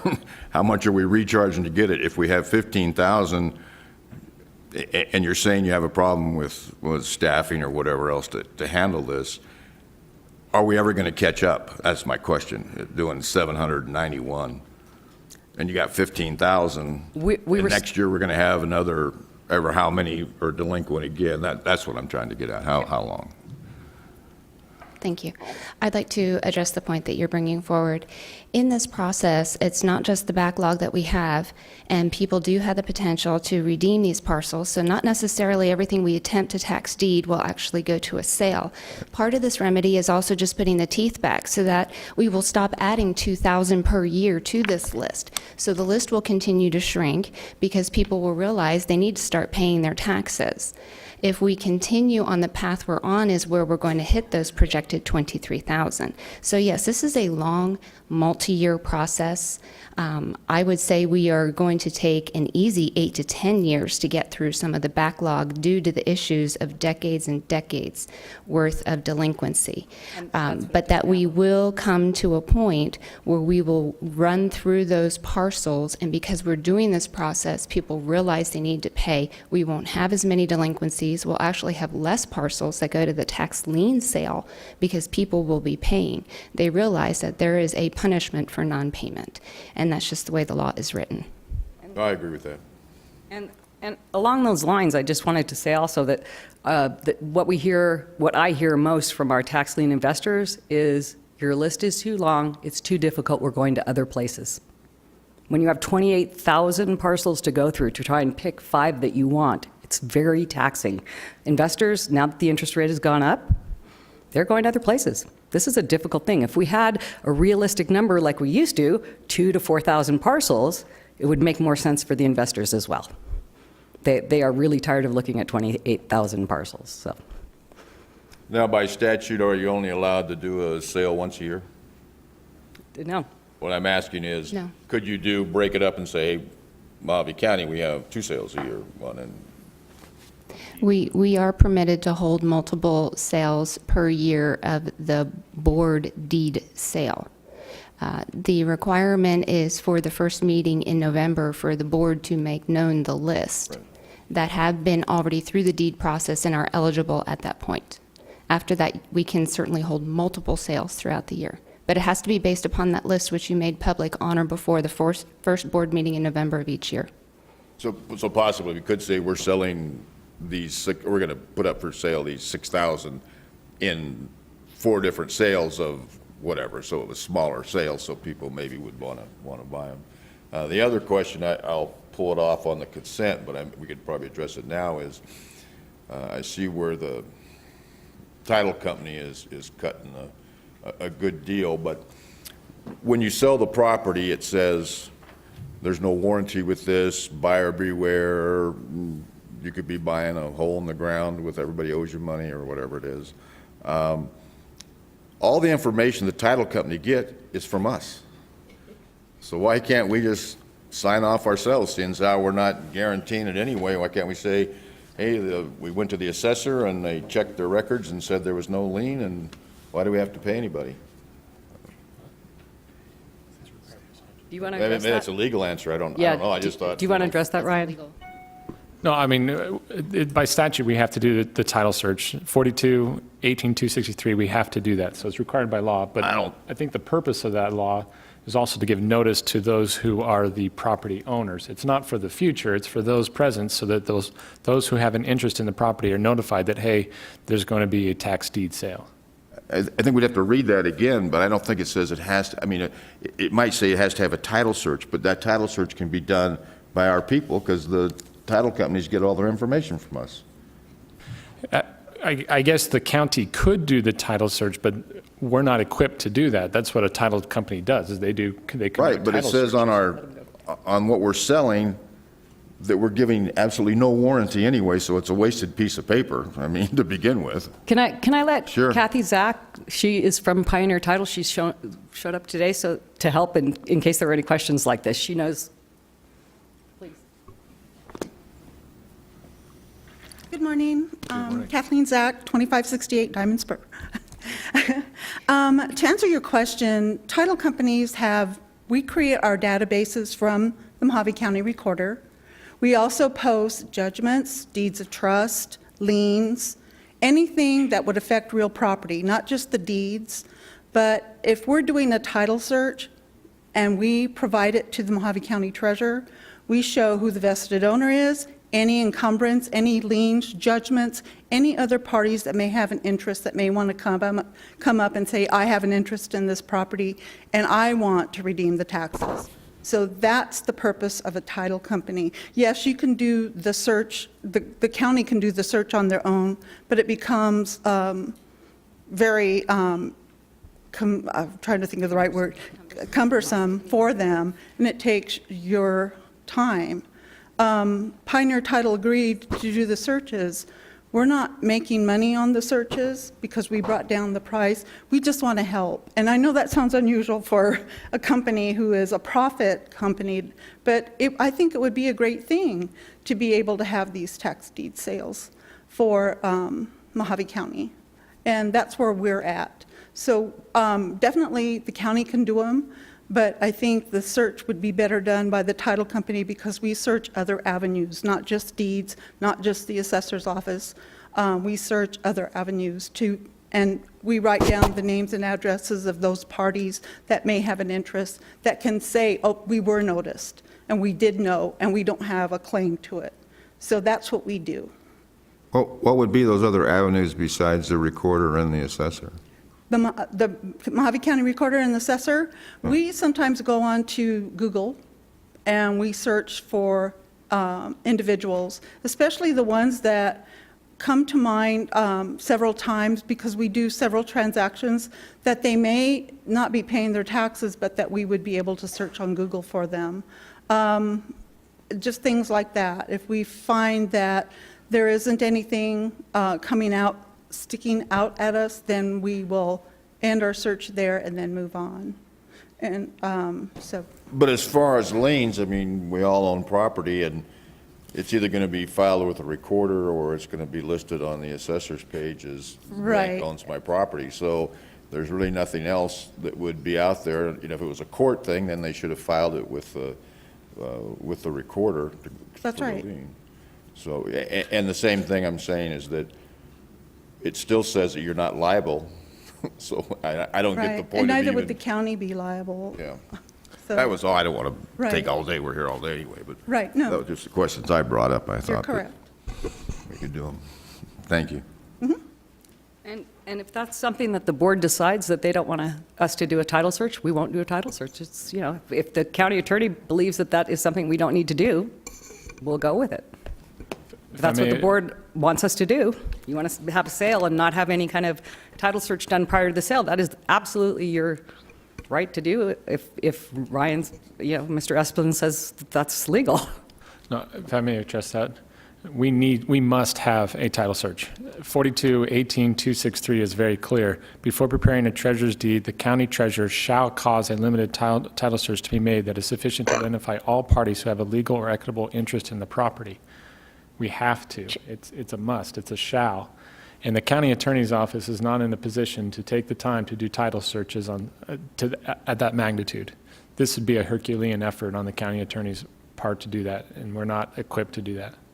Chairman Watson, what was that number again for the, Which that one? the Pioneer title you negotiated? What was the number? $50, and then, but it's also less than that for parcels that are within the But subdivision. what was the total number? Was it 6,000, I think.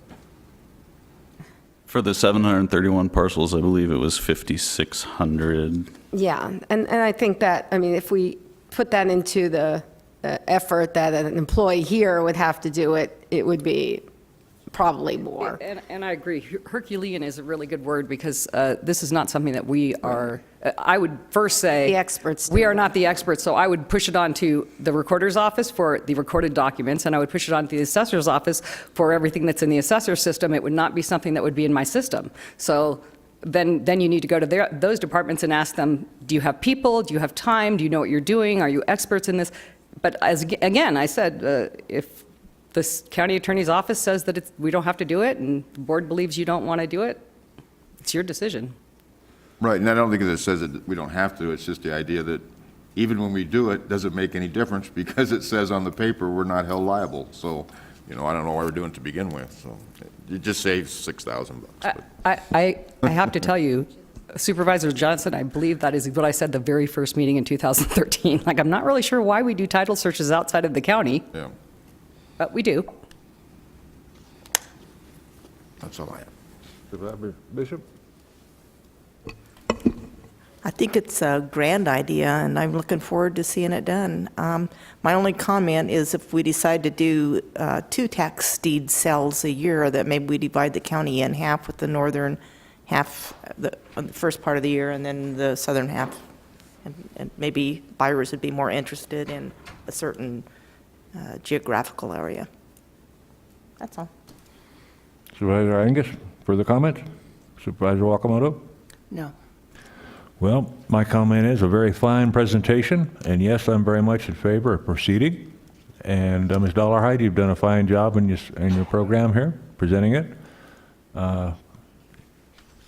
I think once we get into the mode of these tax sales again, it'll generate, again, the requirement of everybody to pay their taxes every year. Exactly. And as for years, and I've known a couple of these people that they don't think they need to pay their taxes, and nothing happens to them.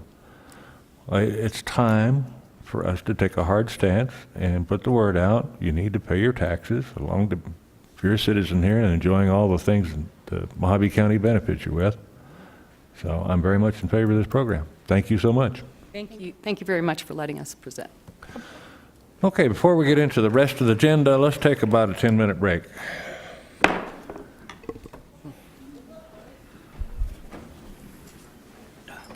Supervisor Johnson's already taken it.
tell Janice to come through the back door?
Reconvene.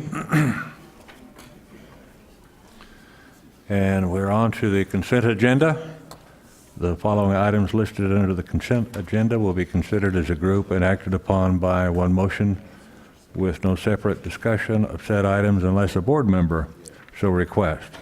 In that event, the item will be removed from the consent agenda for separate discussion and action. So we'll start to my left. Supervisor Johnson, items to be removed? 30, 33, 34.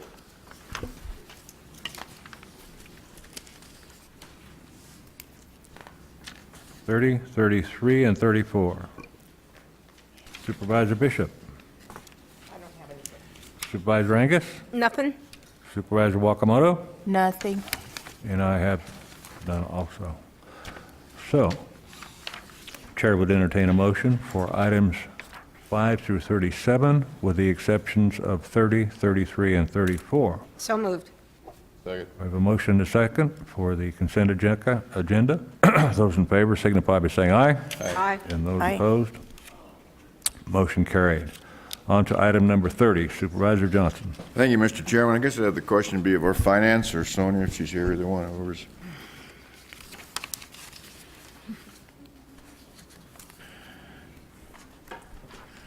I see, once again, you want to lower the fees there, Ms. Lloyd. The question I have is, we lost money last year, correct? Yes. So why doesn't the county set a fee that hopefully will make a little more money, but at least break even, with the understanding that at the end of the year, we will adjust the pay, and if there's a credit, we will give a credit next year to the cities? Why do we have to take a shortfall? Can't we do that?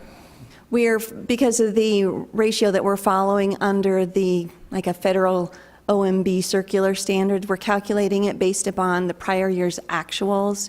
and doing it in arrears instead of in advance. But we certainly could look at doing it in advance, as you're mentioning, and then truing it up and reconciling at the end of the year. Yeah, that was all. Sort of us losing money, I would just think if, so if for 1 year we say, okay, well, the cities, we got to credit you next year $100,000. Well, it wouldn't never be that much, but it seems like instead of us taking it.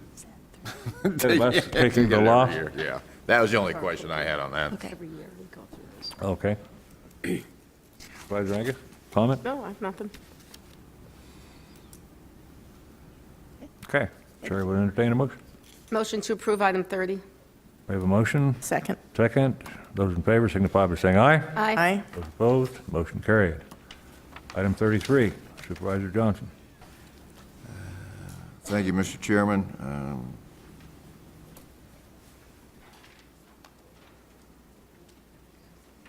Item 33 is just to go over it again and accept the, is this the changing of it? Yes. I just disagree. I think if we're going to start it again, let's try with the fees that were out there, because if you look at some of them, especially in my district, we're letting some properties go relatively cheap.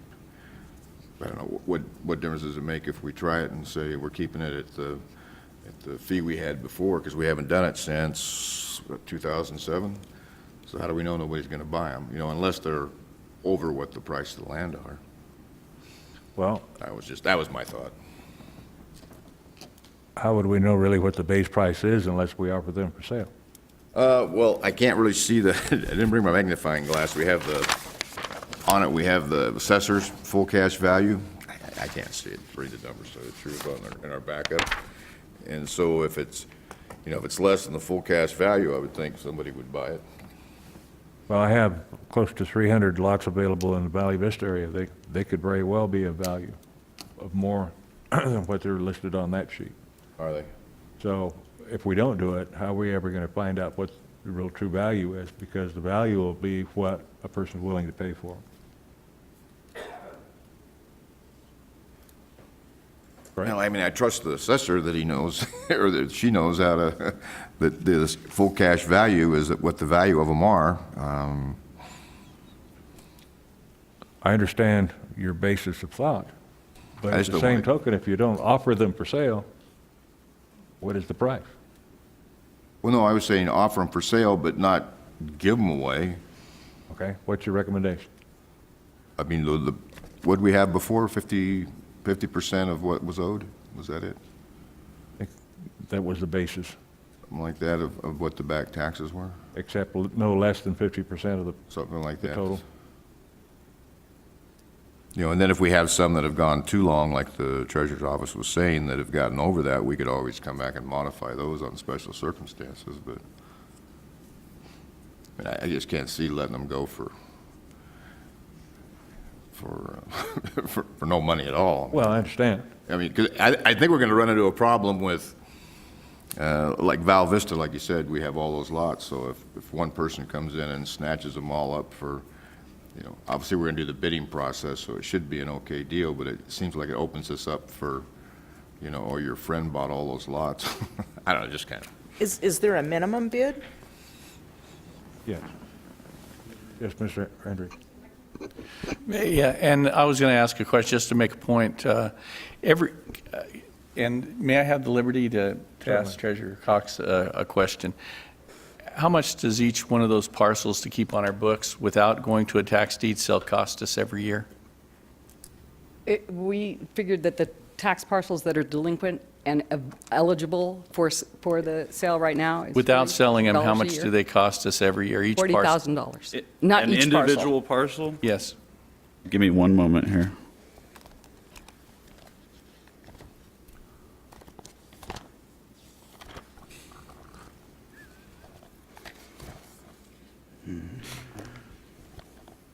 So in our $40,000 total annual cost, we used an average of roughly $3 per parcel. That does not include the cost of labor, or it basically includes only the cost of postage and mailing. So, because you have to do the notifications every year, to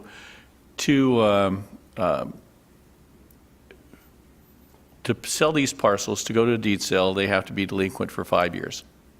And these parcels have cost us, each one of these parcels have cost us, totaling $40,000, have cost us, without including labor. 7 years. 7 years, I'm sorry. Have cost us a certain amount of money. So we not only haven't been collecting anything, they've not been giving us any money for taxes, and that keeps compounding. They're also costing us money because we have to spend the labor and the fee to send out mailings every year on each and every individual parcel. Now, if we go to a deed sale, what's going to occur is either the people are going to pay up front and pay all their liens because they don't want to lose their property, or they're going to allow it to go to deed sale. And when it goes to deed sale, all liens are extinguished. However, that property is sold and it goes back on the tax rolls at fair market value. Is that correct? Correct. So to me, it's only a liability right now, and that's what you just got through telling the board, if we stay status quo and don't go to the deed sale. The question is, are we going to go ahead and set a minimum bid, or are we going to go with state law, which is less stringent than what the board did with the resolution in 2007, and allow those properties to get back on the tax roll as quickly as possible? I believe that's the question. That's the mission. Chairman Watson? Supervisor Angus. If we did it the way Supervisor Johnson, just, wouldn't it be back to where we were? Isn't that how we kind of got into this predicament? No, we were, if you look at those numbers the numbers I read to you, we were raking in big money until the economy collapsed, and then that's when we stopped. So we didn't have any problem at all. Supervisor Angus, Supervisor Johnson, if I could just say two things. First of all, with regards to the per parcel costs each year that these parcels remain delinquent, the total cost per parcel, including the labor and everything, is about $9. So that $40,000 times 3, it's basically costing the county $120,000 a year for all of these delinquent parcels. The second point, if we use a minimum bid of 50% of the back taxes, fees, interest, everything that's owing, I do have breakdowns, the average cost per district, and if we look, just to give you an idea, District 1, the average full cash value per parcel is $727.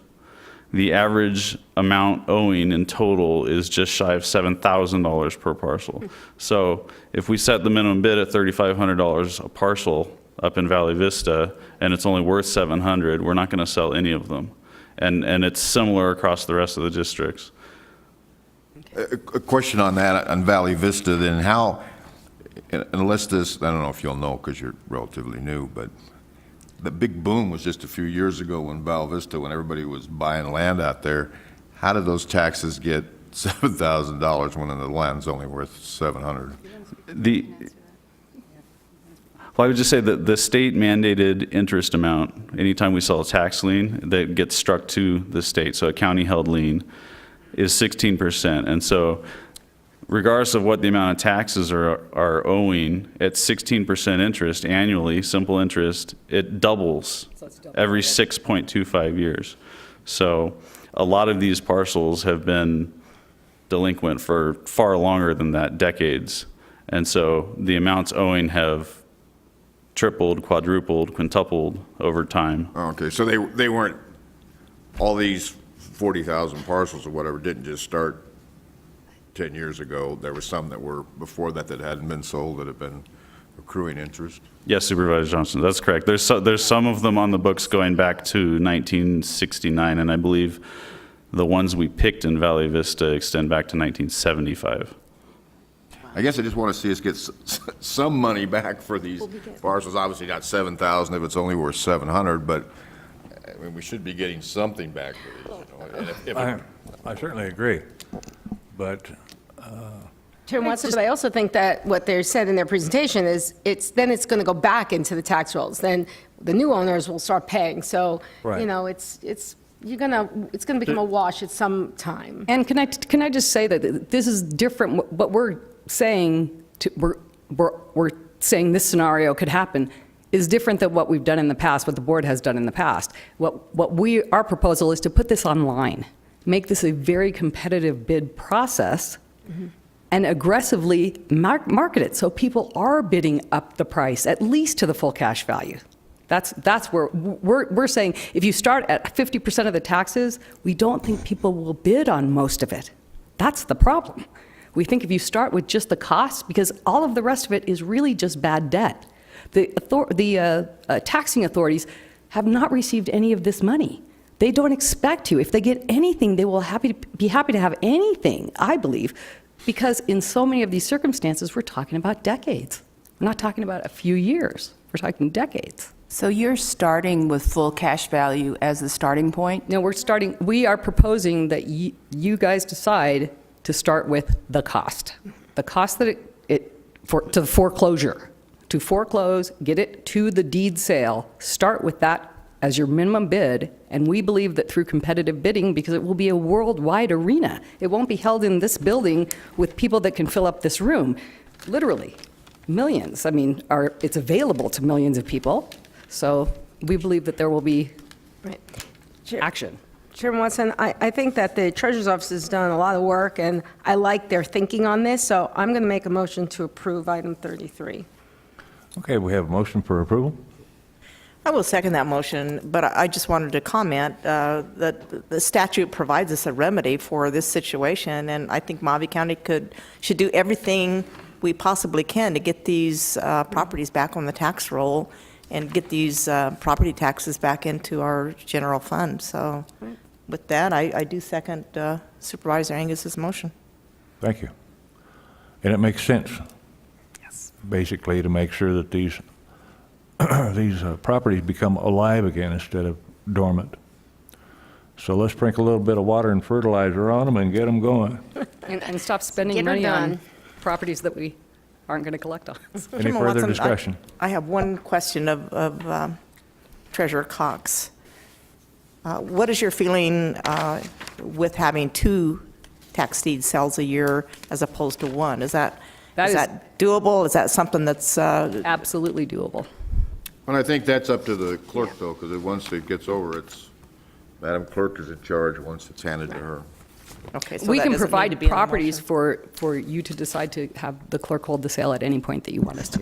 But we have to go by statutory, you have to have it by a certain date to be able to have the sale by a certain date, and all the advertising and everything that happens with that, so. Yeah, Chairman Watson and Supervisors, as she stated, the list comes to us no later than the first meeting in November so that we can have a sale if we choose to have, a sale in February, again in April, again in, we will be working off of that list until we get a new list the next year, and then we can, at that point in time, as a board and with my office and workflow and things, we can decide how often we would like to hold the sale, and those are held through online bidding. So they are open, as she indicated, to everybody. So we could have as many as 4 or 5, 6. Yes, sir. We would be working off the same list. Right. But we could choose to open it throughout the year, multiple times a year. Right. Okay, and we can figure out through the list what is the best marketing method in order to bring them to market, correct? Yes, sir. So if there was a market segment that we want to identify and work on, then we could pick them from the list and make them the offering. I believe so, although I do believe, I'm not 100% sure, but once the list is presented, I would assume what we put out there for sale would be the entire list. We would just choose at what time of the year we chose to hold sales. Okay, I guess that's my question back to the treasurer. In order to market the properties, could you do a market segment and hit, like in District 1, we know that there's the Valley Vista area, that might be a good test. Could we concentrate just on that, or do we have to offer all? Yeah, it might be more cost-effective for us to do it all at once, but we could do, Just a thought. it is possible. It absolutely is Thought. possible. Just a thought, just trying to make a little, Yeah, I get it. It's possible. trying to make some money and making sure we get return on investment. Okay. All right, further discussion? We have a motion and a second. There being no further discussion, those in favor signify by saying aye. Aye. Those opposed? Aye. Motion carried. Item number 33, Supervisor Johnson. I believe 34, Mr. Chairman, wasn't it? I'm sorry, 34. 34. And that was just mine. I still think that we can do it's only $5,600 or $6,000, but I still think we could save the money ourselves. So that was my only. Okay. Chair would entertain a motion for the approval of item number 34. Make a motion to approve item 34. We have a motion Second. and a second. Further discussion? There being none, those in favor signify by saying aye. Aye. Aye. And those opposed? Aye. Motion is carried. Thank you. Thank you. Okay, takes us down to item number 38, public hearings.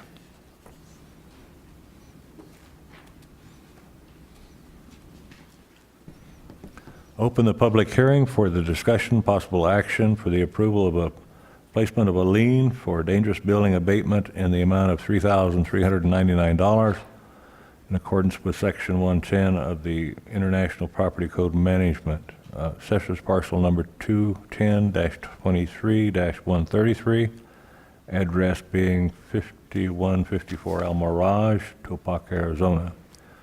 The owners of record are Adam and Diana Husted. Anyone wishing to speak to item number 38 other than Mr. Robinson? Okay, Mr. Robinson.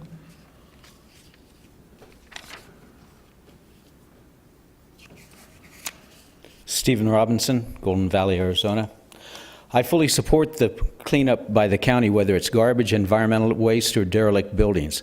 I've worked with cactus cleaners in the past, in fact, had one of the most successful cleanups in September of 2015, where we had people bring us trash from totaling about 20 or 30,000 tons of trash that day.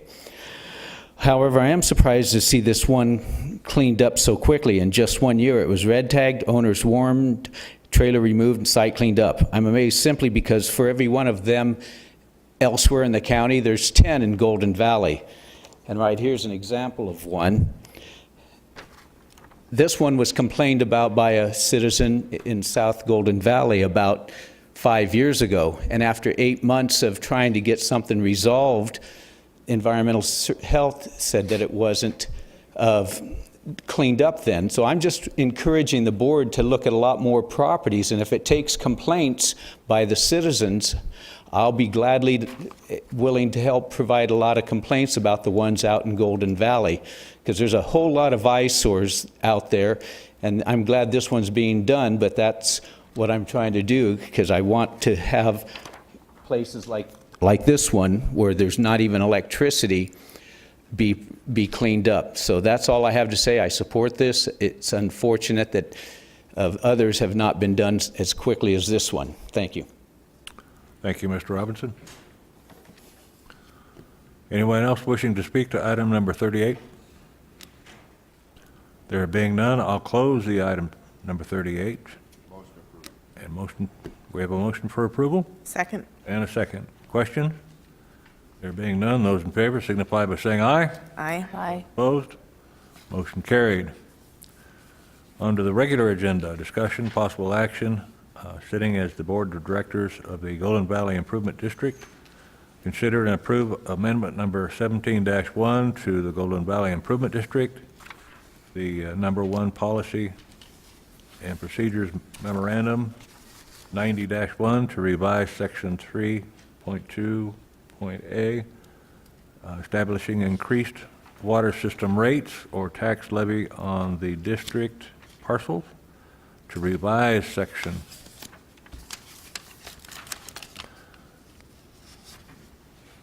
213, establishing increased future development fee, to revise section 2.6 on the sale of unassigned service connections, to establish new section 2.7 on service connections, and to establish new section 3.2J water leak adjustment to become effective January 1, 2018.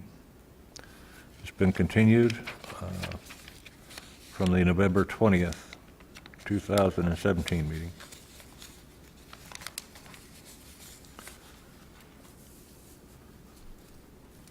Okay.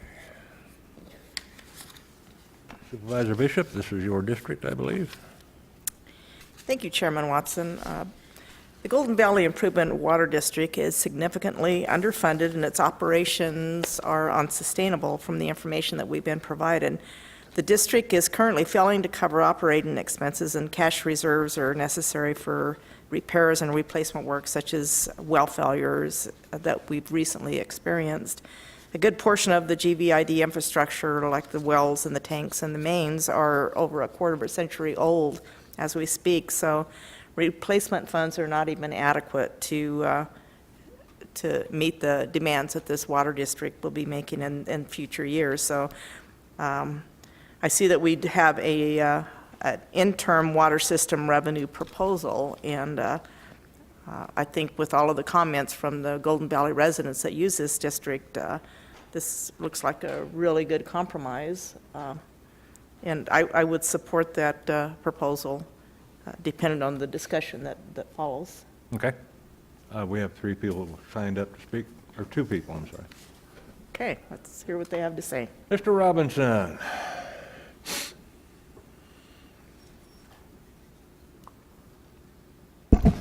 Steve Robinson, Golden Valley, Arizona. First, Supervisor Bishop, I'll gladly submit to a lie detector test if you will. You made an unfair accusation. That's enough, Mr. Robinson. I think he's the chairman, not you. Chairman, if I may. In 1995, the county received a designation of adequate water supply for the Golden Valley Improvement District. That designation that was issued in 95 said there's 2,350 acre-feet of water, not the 1,400 that they claim was available. That means that if you use that figure, there is, and at the 200 gallons per day that the policy states you use, there's 10,500 allocations, not 6,200. But if you take into account the fact that historically, at least in the last few years, the average person's private resident hookup has used between 150 and 160 gallons per day. If you use that figure, the actual number of allocations or hookup isn't 6,200 with 442 unsold. It's closer to 13,500 or as much as almost 14,000. And all that report was based on was years old information. In that report, the USGS report 2012, it states that there's 4 different types of hydrogeologic frameworks or formations. And the coarse-grained saturated fill, which has a 25% yield, the only place in the county with that kind of a yield is the Golden Valley area. Chairman, if I may make a point of order, we're talking about setting the rates here. I don't see how it relates to what's been agendized. Well, okay, the rates are based, this allocation fee is based upon 442 unsold allocations. If you take into account that there's much more water than has been indicated in the past and currently even now being indicated, that there is enough for many, many more allocations, then the price could drop down to under $500 per allocation to fund even $3.8 million. If there was another 7,800 allocations for sale besides the 442 that's currently available, that would mean you could drop that price a lot lower. There is a lot more water. That report said there was 28.4 million acre-feet of water in the Sacramento Valley Aquifer. The vast majority of that is in the Golden Valley area, from Chloride down to just south towards Yucca. Well, I beg to differ with you, because I believe the greatest amount of water is down towards the past and south of the Yucca area. Well, there's the Dutch Flats Basin. Let's make your presentation a little bit. I'll give you about another 30 seconds. Let's keep going. Well, unfortunately, you're talking about management and keeping this in the county. I was putting together a proposal, and I was trying to work with the county. The county said, "Oh, Steve, we're not going to try to help you put together a legal framework for creating its own private water improvement system or district with its own board of directors. They shot me down. Then they made all sorts of personal attacks on me as I was trying to put this together. The county is required, or the district is required, to post an annual report based upon that designation of adequate water supply. In the last 7 years of reports, only 2011 and 2014 has been filed. I know because I had asked for the reports from the county in November, and they weren't provided and still haven't been provided. So I went to the state of... Your time's up now. Okay, well, the county isn't doing a good job of managing the district. Thank you, Mr. Robinson. You have more than 3 minutes today. Mr. Chairman, I just want to make a point. Rates are based on operation and maintenance costs and replacement costs. They're not based on amount of allocations. I just want to clarify that for the board. And the amount of allocations aren't based on what somebody believes there is out there, or USGS actually, it's irrelevant what their study shows. Allocations are provided by the by the Arizona Department of Water Resources solely. And to try to change an allocation or increase allocations, which we've done at least 2 times since I've been with the county, takes, the word was used once before, I'll steal it from Ryan, Herculean efforts. And it takes certain studies to be provided that are far beyond what was done with the USGS. And we were unsuccessful when we attempted. We were told that we needed to look at mod flow studies, and we were looking at allocations that were actually Rhodes' allocations. A lot of those allocations are tied up by other individuals. And I know I'm getting a little bit off the subject, but I didn't want the board to have any misinformation regarding the rate change. Rates are based, again, on operation and maintenance and replacement charges, and not based on the amount of allocations. Thank you, Mr. Andy. Mr. Butch Merriweather.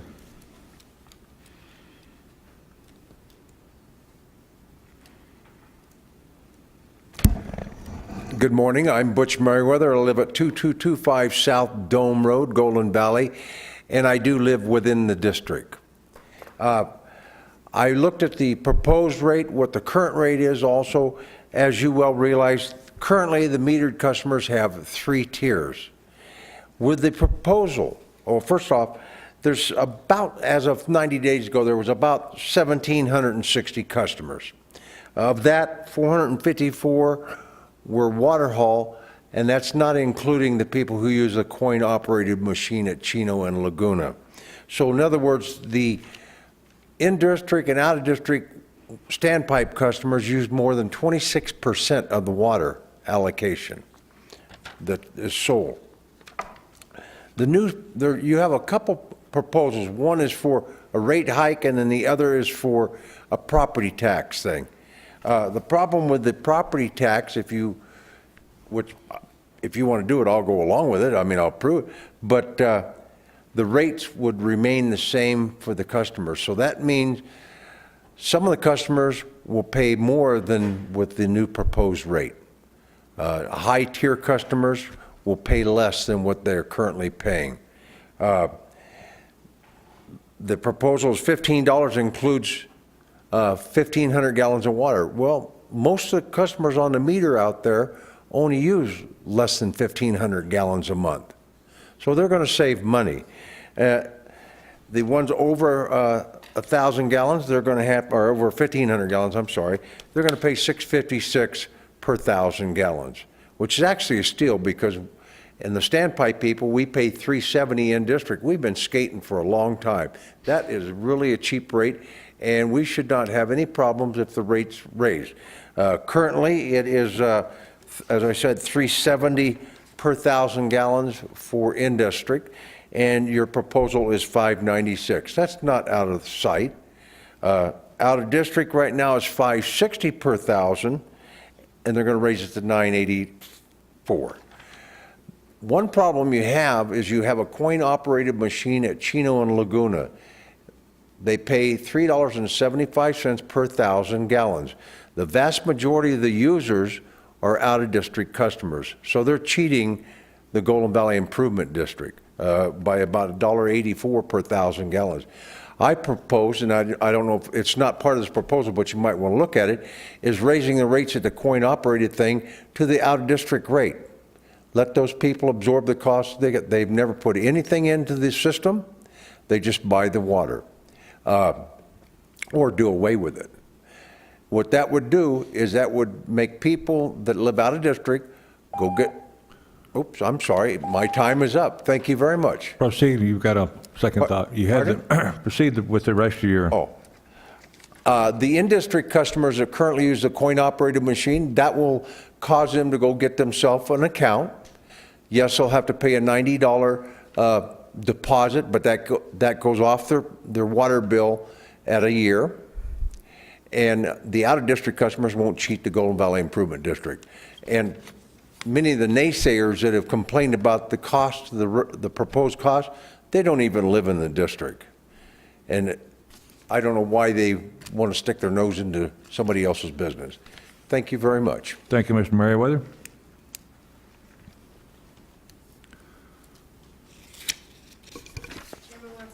Yeah. Is there a reason why that the price for that coin-operated dispensary is low? Or do you want to keep it low when you're doing these Mr. Latowski. hikes? It's not changing? Good afternoon, Supervisor Chairman Watson, members of the board. Supervisor Angus, the district has aligned their costs at the coin-operated machine in alignment with the in-district rates. So it's something we can take a step back and look at, but by and large, these standpipes are within the district, and hence they are configured as such to represent the in-district rates. Do you agree with Mr. Merriweather that that it's equitable for people out of district that are getting it and not paying in? I mean, was that part of your thought process when you guys were raising these fees or looking at the fees? It's something that is certainly has come across our line of discussion.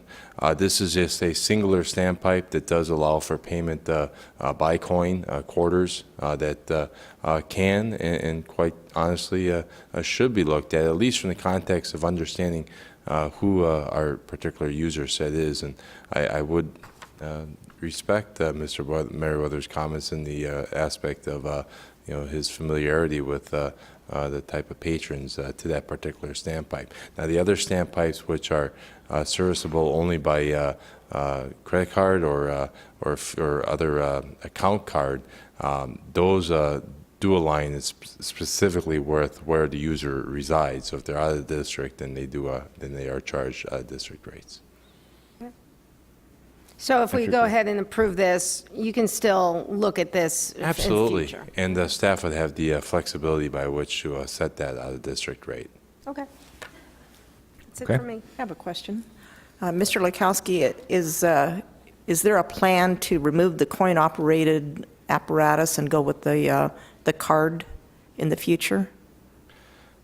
Chairman Watson, Supervisor Bishop, we have in our extended 5-year program the idea of going to as we have it, Standpipe 1, the very efficient and very welcome, quite honestly, credit card, debit card payment option. So that is something we have actively looked at, and we have in our 5-year plan for the other Good. 2 standpipes. I'd certainly like to see that go forward. Great. All right, do we have a motion? Is it over? The public hearing closed? No. Wasn't a public Wasn't a public hearing. No. Oh, well, I have one question of Supervisor Bishop, if I may. It seemed like we carried this on a long time because there was such an uproar for the citizens to take it over. What happened on that? From what I understand, most of the people that were wanting the petition were people, as Mr. Merriweather said, that didn't live in the district and didn't use the services. So I think Steve Robinson, Leanne Hoagland-Smith, and Kathleen Mischler were the main pushers on this, and they did not carry it forward.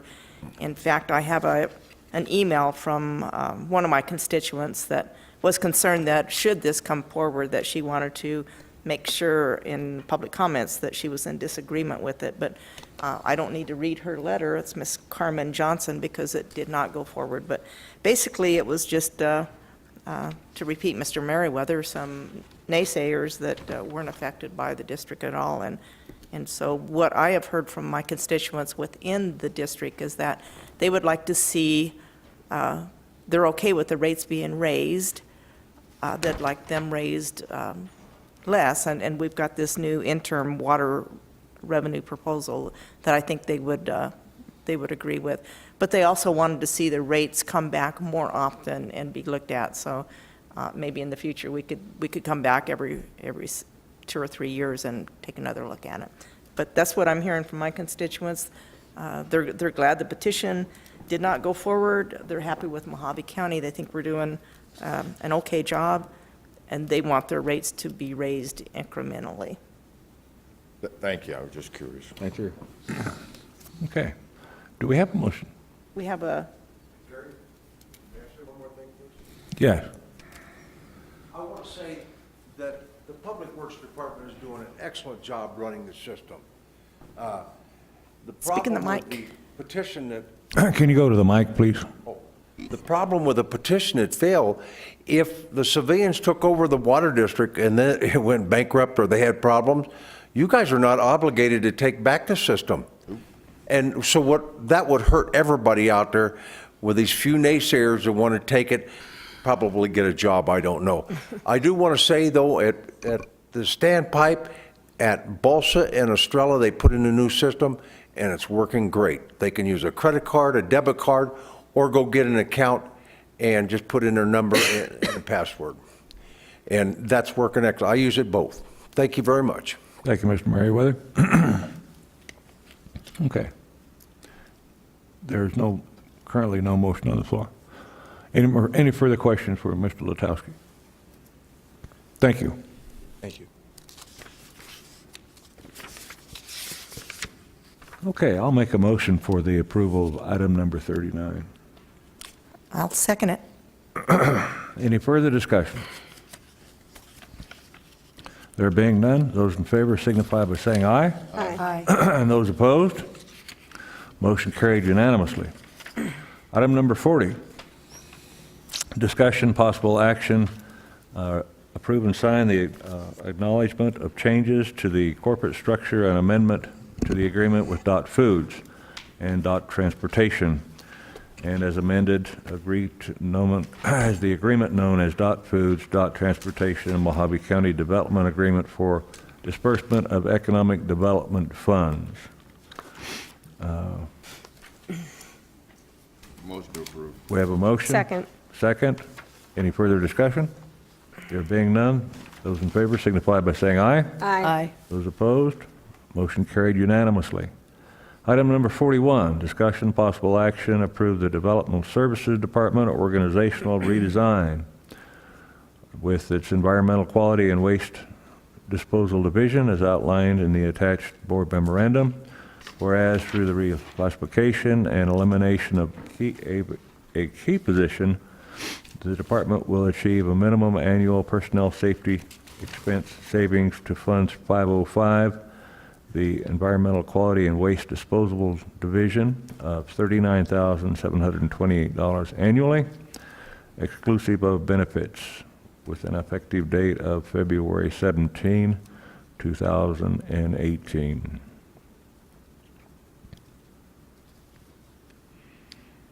Motion to approve.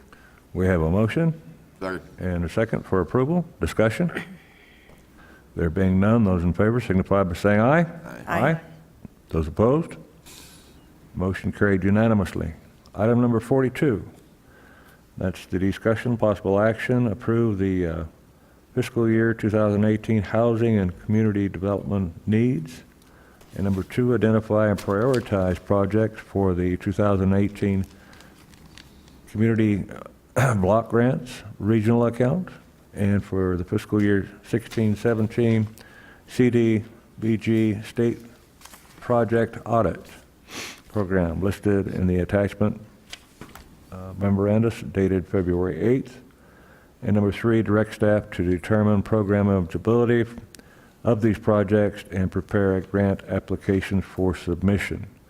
This is brought to us by Mr. Dave Wolf, and he's sitting there anticipating any questions. No one has a question, I'd make a motion to approve. We have a motion. Second. And a second. Mr. Wolf, you got lucky. Those in favor signify by saying aye. Aye. Those opposed, motion carried unanimously. Item number 44. Excuse me, Chairman Watson. On the last item, the third item on that item is to direct staff to determine program eligibility. Yes. Does approving it just cover directing staff? I Yes. just want to make sure we covered what was in there. We still have Mr. Wolf here if you want to direct your question to him. Okay. Item number 43 has been taken off, pulled by staff. No. Oh, my God. You wanted to talk so much. Item number 44, discussion, possible action, provide direction to staff on moving forward with the public auction of 420 Old Highway 66, Kingman, Arizona. And I know there's several people have questions about the current appraisal. So with that,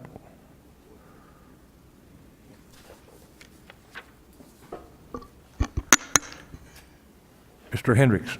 Yes. Mr. Chairman, Supervisors, this is a vacant piece of property with a structure on it that adjacent and across the street from this building. And I believe it was originally purchased with the idea in mind to have a fueling station over there. When we received a request to have the county consider selling this property, we had it appraised. We were surprised by the low appraisal that this property appraised at. If you were asking for a staff recommendation at this time, we would say that because it only appraised for $21,000, it would be our recommendation that we would not consider following through with the auctioning of this property at this particular date. It'd be kind of hard to find storage at any cheaper price. Chairman Watson? Yes, sir. And especially adjacent to this building, I think it has more value. You know, $21,000 is significant for an individual, but for an organization, it wouldn't benefit us to the extent that it would be advantageous for this county to sell that property at this time, in my opinion. Thank you, Mr. Hendricks. Supervisor Bishop? Chairman Watson, I agree. I think this is a very low appraisal, but I would like to see it go out for a second appraisal and have another appraisal company take a look at it. And if that, in fact, is the actual value, I think we should have a discussion after another appraisal has been done. Okay. The only question I'd have, Mr. Chairman, would be, why are we selling it? I mean, just because somebody wants to buy it? I mean, we're going to spend more money on another appraisal because they're probably commercial appraisal. That's costing us quite a bit of money. And if we're only going to make, let's say they double it to $40,000, who cares? I mean, is the value to us? I mean, I was here when we bought that land for the filling, and I could see at some point where we might need to expand across there. I don't know. I don't know if the most is going to go up, is to say even double. Do we care? I can see your benefit, even if it were to triple to $60,000. It's still probably more valuable as storage than it is for the sale. Especially with everybody's wanting more and more space, and like you said, for storage, even for that. That'd be my opinion. Not a bad thought. My thought was that these properties that Mojave County owns, if we can get them back on the tax rolls, we're at least getting some property tax out of them, and we're getting some value because a business would develop that, and for economic development reasons, I think the interest for that commercial property could benefit the city of Kingman and Mojave County in the long run. But I do think $21,000 is ridiculous, and I'm not too sure if there weren't some information that might have been incorrect that was guiding this appraisal to come in this low. So that's why I thought maybe a second appraisal, or maybe the board could just put a minimum bid down and see if there's any interest at that point. Chairman Watson, several years ago, we made a directive to the administration to look at these properties, like Supervisor Bishop said, to put them back on the tax roll, and I agree with her. I know there was interest in that property, and it was bought for a specific purpose that hasn't been used. I know it's in a good thing, but so I see how much is it to do an appraisal fee? I think that if there is interest out there, that we owe it to that, since we did say we wanted to start selling some of these properties. I don't see why we shouldn't get the second appraisal. So you're seconding the motion? Yes, was that a motion? I'll put it in the form of a motion, yes. And I'll second that. Okay. Well, I will make one statement on this, and I've noticed that our properties have come in at extremely low prices. And I'm not sure whether it's the appraiser we're using or if we're not broad-basing enough opinion on this, but I thought for several pieces of property that the appraisals have come in extremely low. So I'll certainly support your motion. Any further discussion? There being none, those in favor signify by saying aye. Aye. Those opposed? Aye. Aye. Motion carried. Item number 45, discussion, possible action, request Developmental Services Department to serve as a test department and complete a zero-based budget for 2019. This item is brought to us by Supervisor Hildy Angus. Chairman Watson, members of the board, last month, Development Services came with a request for their own budget analyst, which this board approved. I voted against it. And we had some disagreement about fees, which we're still going back and forth on. So as I was sort of thinking about the upcoming budget process, several years ago, we talked about the possibility of doing zero-based budgeting, starting from scratch. And so I was at the last P&Z meeting, which was a very interesting discussion about these fees, and I think we'll be talking about it. They referred it back to this board to talk about our philosophies and things like that, and I expect to see that in an upcoming meeting. But I thought that it's almost like a perfect storm, that we have a relatively new director, we have a new budget analyst, we have fees being looked at, and according to state statute, the fees only can cover the cost, and that was sort of always been sort of the sticking point in this fee process. We were told that all that backup information about how these fees were developed were given, but we didn't see that backup information. So Mr. Hendricks said that when they go through their budget process, that is the process. When the departments come, I think the problem, and so the light bulb that went off for me, was we've never been a part of that. I asked Mr. Hendricks if I could be there this year. I'd like to see that process. So I just wanted to ask the board if that is something, if we could, since we talked about it in the past and we have this new department, that it's one of the departments that is growing and growing. I have a little concern about that. If that we take, we don't have to take the whole department. If we even take just a part of it, zoning or building, and do a workshop in public, so everybody sort of understands how the county comes up with the budget. And if I thought that this would be the perfect time for that, since we've talked about it in the past. So it'd be up to the board, and that's what I'd like to do. I'd like this board to take a piece of development, not the whole thing, a piece of it, do a public workshop, so everybody understands how we come up with the budgets that we do.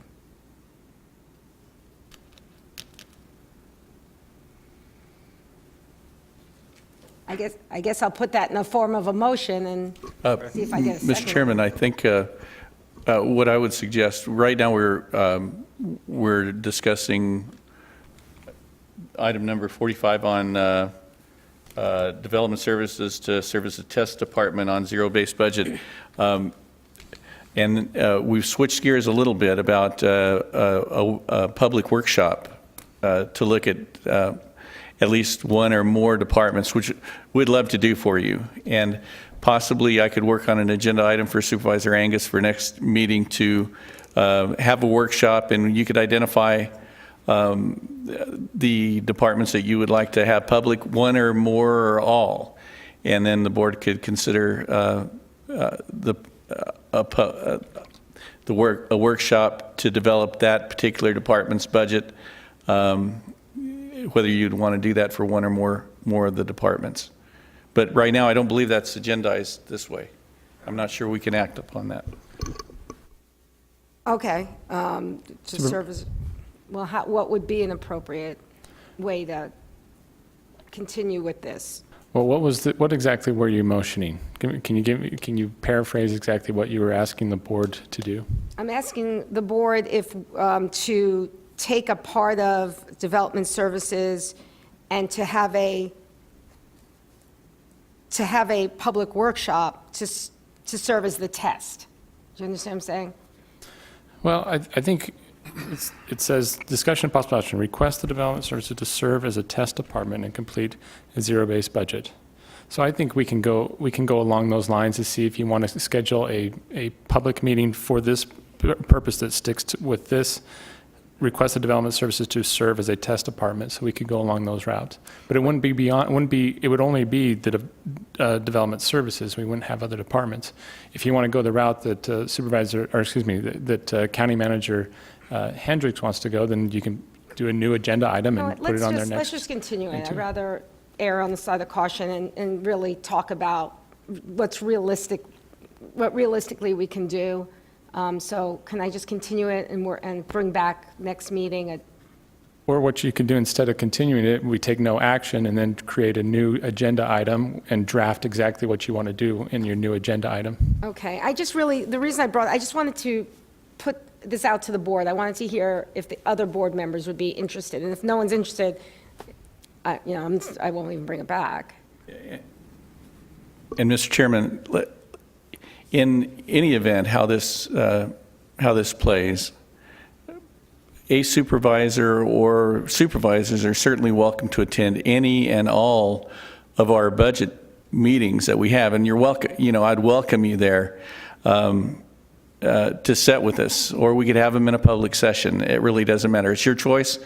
We would advertise the public hearing accordingly through Jenny and work with you on however you want to handle that. But yes, in the past, in the past prior to this board and prior to the previous board, the Board of Supervisors actually went over line by line item all departments' agendas. Now that would take quite some time. It takes us a week of very intense meetings scheduled all day long for staff to go through those meetings, and we're very efficient at it. And we're very thorough, and I think Finance does an excellent job. To include the board in those types of hearings would take a considerable length of time, and the board would have to dedicate, I believe, at least a couple weeks all day long, every day, to be able to accomplish something like that. I know that's how they do it in some other counties, but that's why I specifically whittled it down to just this, the building, or not even or the zoning, because of all the things that are going on within that department, the fees being the most important thing, and how they figure out the fees, and how we as a board are going to figure out how much we want to subsidize, or if we want to subsidize. Okay, well, I think the key to the answer to your question is if other board members were inclined to be interested. Currently, you've made the motion, and we're waiting for a second. Wait, what is the motion? I guess the motion was if we wanted to do a public. Sorry, I got to hear the motion. Remind me, I just want it to be in line, so I don't want to. Absolutely. The motion is if we wanted to hold a public meeting to serve as a test on zero-based budgeting for a specific department. I don't think you would do it for this one because it's agendized for Development Services Department. I would recommend that you do a different agenda item in a future meeting where that's what you would request, and then the board can talk about it and do it at that time. That'd probably be That's what I would easier. recommend. Okay, all right, that's what we'll do. So we'll just have no action on this. No action. Fail for a second. How's that? Chairman Watson, if I might make a comment. Certainly. I have the advantage because my office is here in Kingman. When all of these budget meetings are being held, I'm able to come and go and sit in on these meetings, and I think that helps a lot with the understanding. So I think it's been clarified that all supervisors have the opportunity to do that. So, I plan on attending a few, and hopefully you will too this year, but maybe spend a little more time in your office here in Kingman and attend some of the meetings. And No, I definitely will, but I just thought for this one small thing, because it's the fee, because it affects the public so much, to have this one public, so people understand the thought process that goes into setting these fees in the budget. I thought it'd be interesting, and frankly, it's something that I think we should do. So I'll make sure that it's clearer next time. Sorry. That's okay. Mr. Hendricks, Thank you, Supervisor Angus. can the public attend the budget workshops?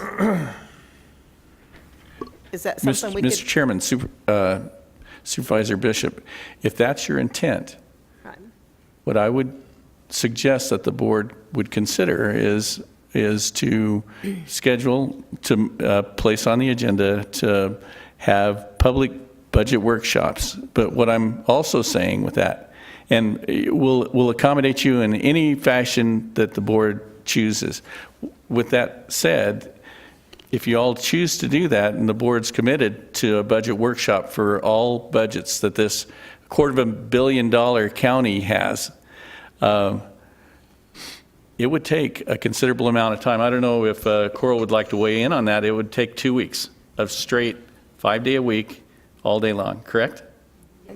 So And again, they that's do what we'd that have in to other counties. commit. All I'm saying, and that's why I specifically And we'll do it if you picked- want it. But I specifically picked a very small part of a larger department. And- Because of the things that are going on that the public is going to have the effects of. That's all. And Mr. Chairman, if Supervisor Angus will allow me to do, we can agendize something for the next board meeting and I'll let you choose, and maybe it is Development Services, and that would be a great one to go through because it's extremely complex. Generally, we can run through Development Services. It'll probably be a couple-hour session. Right. But I'll agendize that for the next meeting for Supervisor Angus. We'll work together, make sure it's said specifically what. What you'd like, absolutely. Thank you. All set? All set. All right. Now on to item number 46, brought to us by Supervisor Buster Johnson. Just kind of self-explanatory. We need this letter. Looks like we're going to be getting help from Utah. As you know, we're losing pretty much all of our seniority at the Senate level. So Orrin Hatch is going to help out with some stuff. So this letter is just something else that would help us going forward to show our support. And that's why I brought it. Because of the timeline, that's why I brought it up. Timeline? Okay. Motion Yes. to approve, item 46. Second. We have a motion and a second for approval, and yes, I agree. I had a discussion with the supervisor from Coconino County on the same issue. Any further discussion? There being none, those in favor signify by saying aye. Aye. Those opposed, motion carried unanimously. Thank you, ladies and gentlemen. It's been a wonderful day.